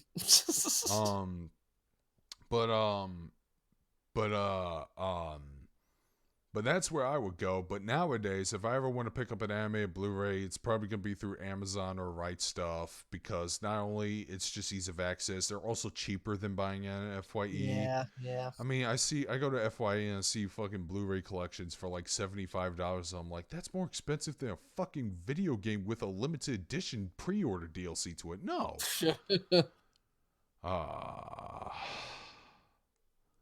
So yeah, that's how I bought shit back in the day. And see, I would always go out with my hunting spear and then just poke things and go, Slayer's the Book of Spells, I'll take that. Slayer's the motion picture? Sure, why not? That's hunting spear. Okay, Monster Hunter player.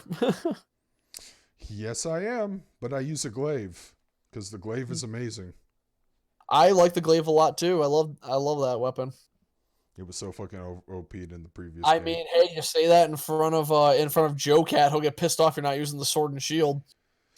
Even more expensive than DOA 6 with all the DLC? Well, if you decide to go on a shopping splurge that DLC is so high. That's unfair, Sodium. You cannot compare to the DLC of DOA 6. I'm gonna be honest. I wish the costumes in that game got more censored, so it would discourage people from buying them. So they wouldn't support such a fucking bullshit business practice. I'm gonna look up and see what the price is for all the DLC in DOA 6. It's like, oh man, I can't pay for my mortgage. What'd you spend it on? Well, there were all these Christmas outfits on Dead or Alive 6. It's like $670 worth of DLC. $670 for Dead or Alive 5 or 6? 6. They're still gonna make more DLC. I know they are. I had to pay for it for my waifu that's totally 18. There is a free-to-play version of Dead or Alive 6, which is what I'm playing, because Hitomi's one of the playable characters, and I'm cool with maining her from now on. Hitomi the porn star? No, Hitomi the karate girl. Oh, okay, never mind. Oh my god, damn, dude, that's ooh. Well, what's up? The $100 No, for the scouter? no, it's just that. Oh man, like everyone said that Dead or Alive 6 was gonna get censored or whatever, and then I see this game is like, no, they didn't. They fucking lied to those people at IGN so they could get away with their crimes. What heroes? They are kind of heroes in a way. And they even brought the worst characters back, those being fucking Marie Rose, the stupid lolly. Yeah, that's what I was thinking of, Marie Rose. And The girl Honoka. who's totally 18. And Honoka, the other totally 18 girl her moveset is just cut and paste from everyone else's. Hanukkah, who's just Marie Rose with big titties. Pretty much. What does LGBT stand for? Luigi got big titties? Thank you. I laugh at that image every time. He says as he cups Daisy's breasts. Daisy rules. Daisy is better. Aren't you tired of being nice? Don't you want to go ape shit sometimes? Exactly. I do, actually. There are times where I wish I could. Yeah. But I have to be a member of civilization. I have to live in a society. Jesus Christ. Step away for a second. I'll be right back. All right. Yeah, I might watch Backstreet Girls on Netflix afterwards. Just cause. Well, the good news is I am definitely not. Oh, Richard Epcar voices one of the characters in the English dub. I gotta see that. Let's see. DC Douglas, Kaiji Tank, Christy Marie Cabanos. I'm just looking through the Wikipedia page of who's voicing who in the English dub. Yeah, I might actually give this a watch. Why not?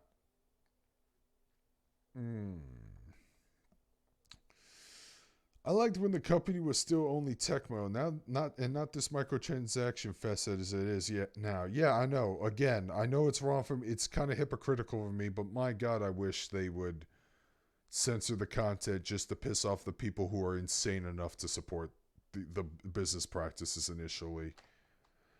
Wendy's got big ass wiener sandwiches for a Koopa kid. When you say wiener sandwiches, is Wendy's serving hot dogs? What? I don't know. That sounds kind of terrible. Oh, speaking of which, I had the best hot dog ever a little while ago. There's a ramen place near my house, and they had a Wagyu beef hot dog, and it was amazing. Really? How did it taste? Talk about this wiener. Okay, it was like eating like the best quality, like prime rib hot dog. I've had Wagyu. Wagyu is always amazing. Wow. Okay. Let's see. I'm going through this one anime called. Okay, I fucked it up already. Is it the same as that manga we were talking about earlier? No, I was talking about Uemar Kachi no Kata Chibun ga Ana no Tame ni Dekiru it Kutsuka no Koto. Okay. I vaguely recognize that. Which one is it? It's the one you were telling me about the guy who travels through time trying to make things better, but then he decides to go ape shit. Oh, okay, the manga. Gotcha. I think the Anna should just give it away. I zoned out kind of hard when you were talking. Can't blame you. It is a long... the thing I've read, and then I recommended to you. I need to finish reading Shonen Shoujo because I really liked where that was going, and I'm terrible at catching up to stuff. Oh my God, first page. Already I think I'm gonna fucking get out of here. Oh boy, which what was the first page again? Let's see. You look it up. You'll see what I'm gonna bring it up again. Boop-a-dip.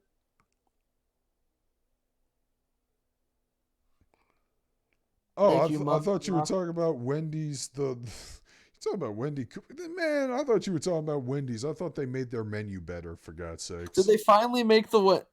Did they finally do? Okay, yeah, little girl. Oh yeah, I forgot about that scene where it flashes forward to him raping a girl.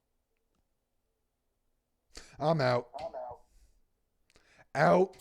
Just like But it's Tenjo so good Tenge, I'm though. out. I'm sorry. I'm out. No Okay, thanks, fine. man. I'm gonna reread this and tell you about it in detail, cause fuck off. Jesus Christ, man. No, it is like super dark. Like he just rapes and murders his way to the top, and it's fucked up. And I kind of love it because I like villain protagonists. Are you talking about Clockwork Orange? It's basically Clockwork Orange, but with time travel. Huh. You think it will ever get localized? You think somebody would Clockwork Orange is gonna get no. That's not no. The Anna thing's never gonna get localized. That was a mod that came out like 5 years ago, and nobody's gonna mention it ever since. I only found it on a whim because that there was a doesn't stop thread on people. A that was like, "Is this guy our guy?" That doesn't mean it won't be localized ever because are you familiar with Dragon Half? Yes. The manga just got localized recently, and that manga is like over 2 decades old, maybe 3 at this point. Damn. Well, then again, Paradise of Innocence got made into an anime, and that was a weird case because Paradise of Innocence is an ecchi with the same premise. So a guy dies, goes back in time, and it's just a bunch of ecchi of 10-year-old girls. Oh, ew, gross, disgusting. Makes And me I want thought to that was way grosser than the Anna thing because at least in that one you're supposed to be grossed out by what the main character does versus turned on by it. Okay, so let's just block that out of my brain. Just move on to other examples. Cutie Honey, manga in the 70s, got localized recently. Yeah. Captain Harlock, same case. Yamato, same case. Well, Captain Harlock had an anime earlier. That's been a staple for a long time. Well, the point is, some old retro-ass manga are getting localized, so it is good. Possible. Let's do Frankenfran. I want Frankenfran more than anything else. Oh, me too, dude. Frankenfran is amazing, dude. I've been recommending Frankenfran to everybody I've ever met for like 5 years. Frankenfan is like, hey, you like body horror? You want to see it as dark comedy? Well, I got body the horror, thing you want for to think you. about how cute Fran is? Go for it. Frankenfran is amazing. She is so cute compared to like everything else in that series. I'm not turned on by that hellish idea, Squiggleton. Which one? I've said like 4 horrible things in the meantime. You're not helping, JoJo. What's the most obscure, obscene hentai you can describe? I saw one where a girl gains 200 pounds because another girl transfers her massive breasts into her. Really? Oh, God. Oh, I remember a terrible one. I didn't read the whole thing, but I've seen the final panel, and it's the worst thing ever, and triggers like the... Okay, if I didn't have tryptophobia before, I got it now. What's tryptophobia? Tryptophobia is like a fear of unnatural holes and like general like blemishes and like holes in things. It's like especially when a human body looks like a wasp hive. You said this was Junji Ito? No, it's not Junji Ito, but this was a random like manga I found that was vaguely pornographic of a girl who like starts getting blemishes in her body and starts just shoving random things in the holes to fill them up, and the final frame is her going like, "Mom, we need more stuff in the fridge. All my holes are filled," and she's like a horrible like hive of holes with like random bottles and and food and stuff shoved in them. It's awful. I'm gonna go throw up in the corner now. And yeah, do that. Like that deserves it. It's the worst thing I've ever seen. Sounds like Junji Ito to me, dude. No, Junji Ito does not go that far. He believes in beauty in the horror. Like very rarely is his stuff like outright awful. It's like this is gross and creepy, but it's like I can see the detail and the beauty in this. You take a look at that woman and then you go, "This is my hole. It was made for me." Yeah, I love Amakera Fault. No, I'm talking about the girl you were talking about earlier. If I just see her with a hole and I'll be like, this hole is made for... Oh, yeah, so Sodium. So, the Caterpillar Girl from Frankenfran, there's a chapter where a girl gets hit by a truck, and I read that chapter. Yeah, her not quite boyfriend, like a guy who's just like fixated on her, saves her and brings her to Fran and says, "Please save her, make her a new body. Her body's all fucked up." And Fran's like, okay, whatever. For true love, I'll do it. So she does that and makes her the body, and it's a caterpillar body, and then it has to go into a cocoon, and then after it's in the cocoon, it'll grow back into a human body. Because Fran has like fucking weird ways of fixing people. Wait. I think you're mixing the 2 chapters up. Nope, that's a chapter. I'm trying to remember. I thought that was like the first chapter. Somebody becomes a caterpillar, and then it gets a human body. But then I'm going to spoil the end of the chapter because it's fucked up.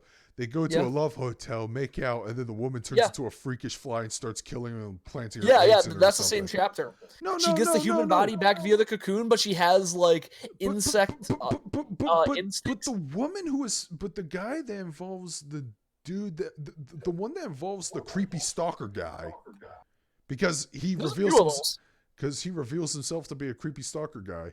What happens instead is that he meets this one woman, and then she turns into some weird Eldritch abomination that you don't even see fully on screen. It's like hidden in the shadows, and he gets fucking eaten and killed. I believe that's one of the omakes, because remember that during Frankenfran, the author would write little short stories that couldn't be a full manga, and he'd have them in the story between chapters. I think that's one of the omakes. No, it's not. It is one of the chapters. You're mixing it up. I might. I do know for a fact that the caterpillar chapter is the one where she does grow the new body, and the boyfriend is kind of like a bit of a stalker who she rejected originally, and then only accepts because he saved her. But then the other person, who is a creepy stalker, almost to the point where he fucking beats or kills a puppy dog for looking at her the wrong way. Because I want to say what happens to that woman is that she gets her head surgically attached to her hand or something. I don't remember that one at all, actually. I'm thinking of the one where that one girl gets her body destroyed, and then Fran just gives her, like, hands on her neck, and her head, like, crawls around like a pet. That's what I mean. Oh, that one. Yeah, okay, that one's different. Yeah, that's a different one entirely. But no, that character I think that's also a sister, actually. No, that character also had to deal with, like, a creepy stalker, but that creepy stalker was, like, a really creepy stalker, to the point where he questioned his relationship. It turns out he wasn't really with them or whatever. Yeah, it was a very similar story, actually, because I remember that even though her brain was basically destroyed and she was like just had the intelligence of an animal, she would still write down messages like, "You're keeping me, please let me go, I'm a human," and she was like leaving messages like written on the floor. Jesus. God, Frankenfran is fucked up and I love it so much. Yeah, I know. It's great. It's shame great. that the ending wasn't great, but still, the series itself is so good. Windsor spoiled the hell out of it for me. I was like, so that's how it ends. Okay, again, Frankenfran, you can't spoil it. It's very much a monster of the week. A different thing happens in every chapter, and the final chapter doesn't matter. I guess. But man, I recommend it. There's every chapter in Frankenfran is really good. I remember I was forcing my friend to read it, and I think we got to Dog or God. And that was around the point I stopped, and I think that's one of the weaker chapters. I think that's one where Fran is outright cruel, and I don't think that that's her character very much. She has the capability of being cruel, but it's never without reason. I just love the fact that that final episodes in animes or in mangas are like so bad that people should just skip them, which ends up being a joke in a scene in Akiba's Trip. I love Akiba's Trip. I just love the fact that it's like, did you watch this anime? And one of the optional dialogues is, I watched everything except for the last episode. And she responds, oh, that's fine. You really did need to watch the last episode. So let's just marathon this show. And then everyone's talking about, summarizing how they felt about the show, how passionate they were into it. It's like, man, this show is so beautiful. Except for the last episode. This show had everything. I don't know why anime are so bad at endings. Dude, like, here's the thing. Kill la Kill had an ending, and I'm talking about the ending. They're not at an ending. It was awesome. I'm talking about the ending, the OVA ending, where they actually went, oh, right, there was another character from Revox who's about to cause trouble. You remember her? The African girl? True.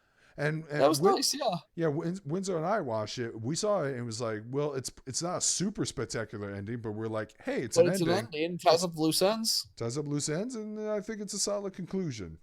Great, move on. I don't know. People fucking overthink how they should conclude shit sometimes. and then it just ends up backfiring. Yeah, you spoiled Fran for me. You told me everything. Again, he did not tell you everything. Every chapter is its own story. You're bound to find something. I think the most fucked up chapter of Frankenfran that I recommend to everybody is the one where Fran invents a new form of pregnancy. I don't even want to know.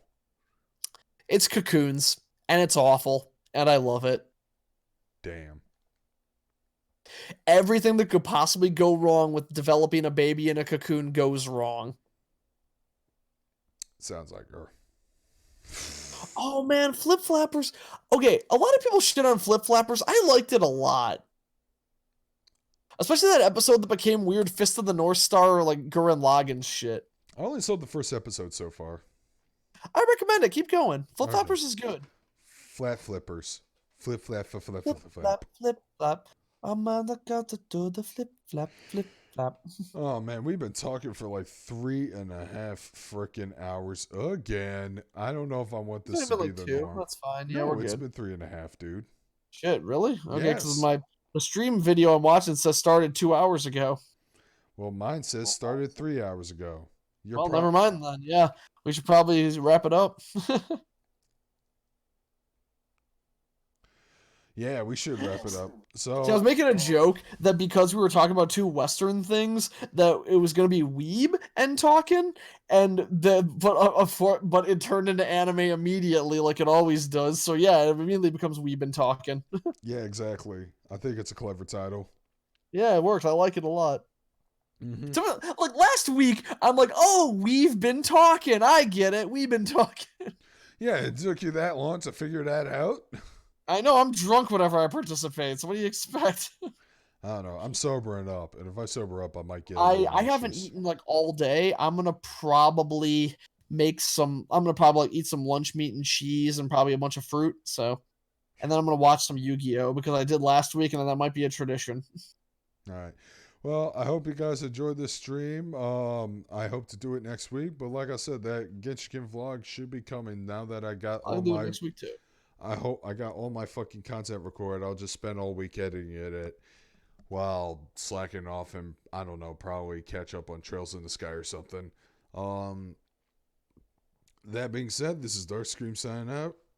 And this is Sir Squiggleton. I'm not sure what I'm gonna do next. I've been kind of lazy a bit, and I have a con next weekend, so I probably won't have a new video for a little bit. But probably next week I'll announce something new. So have a good night. I wouldn't call Genshin a review. It's just basically me gushing about the show without giving away too much. So it's going to be 15 minutes of that.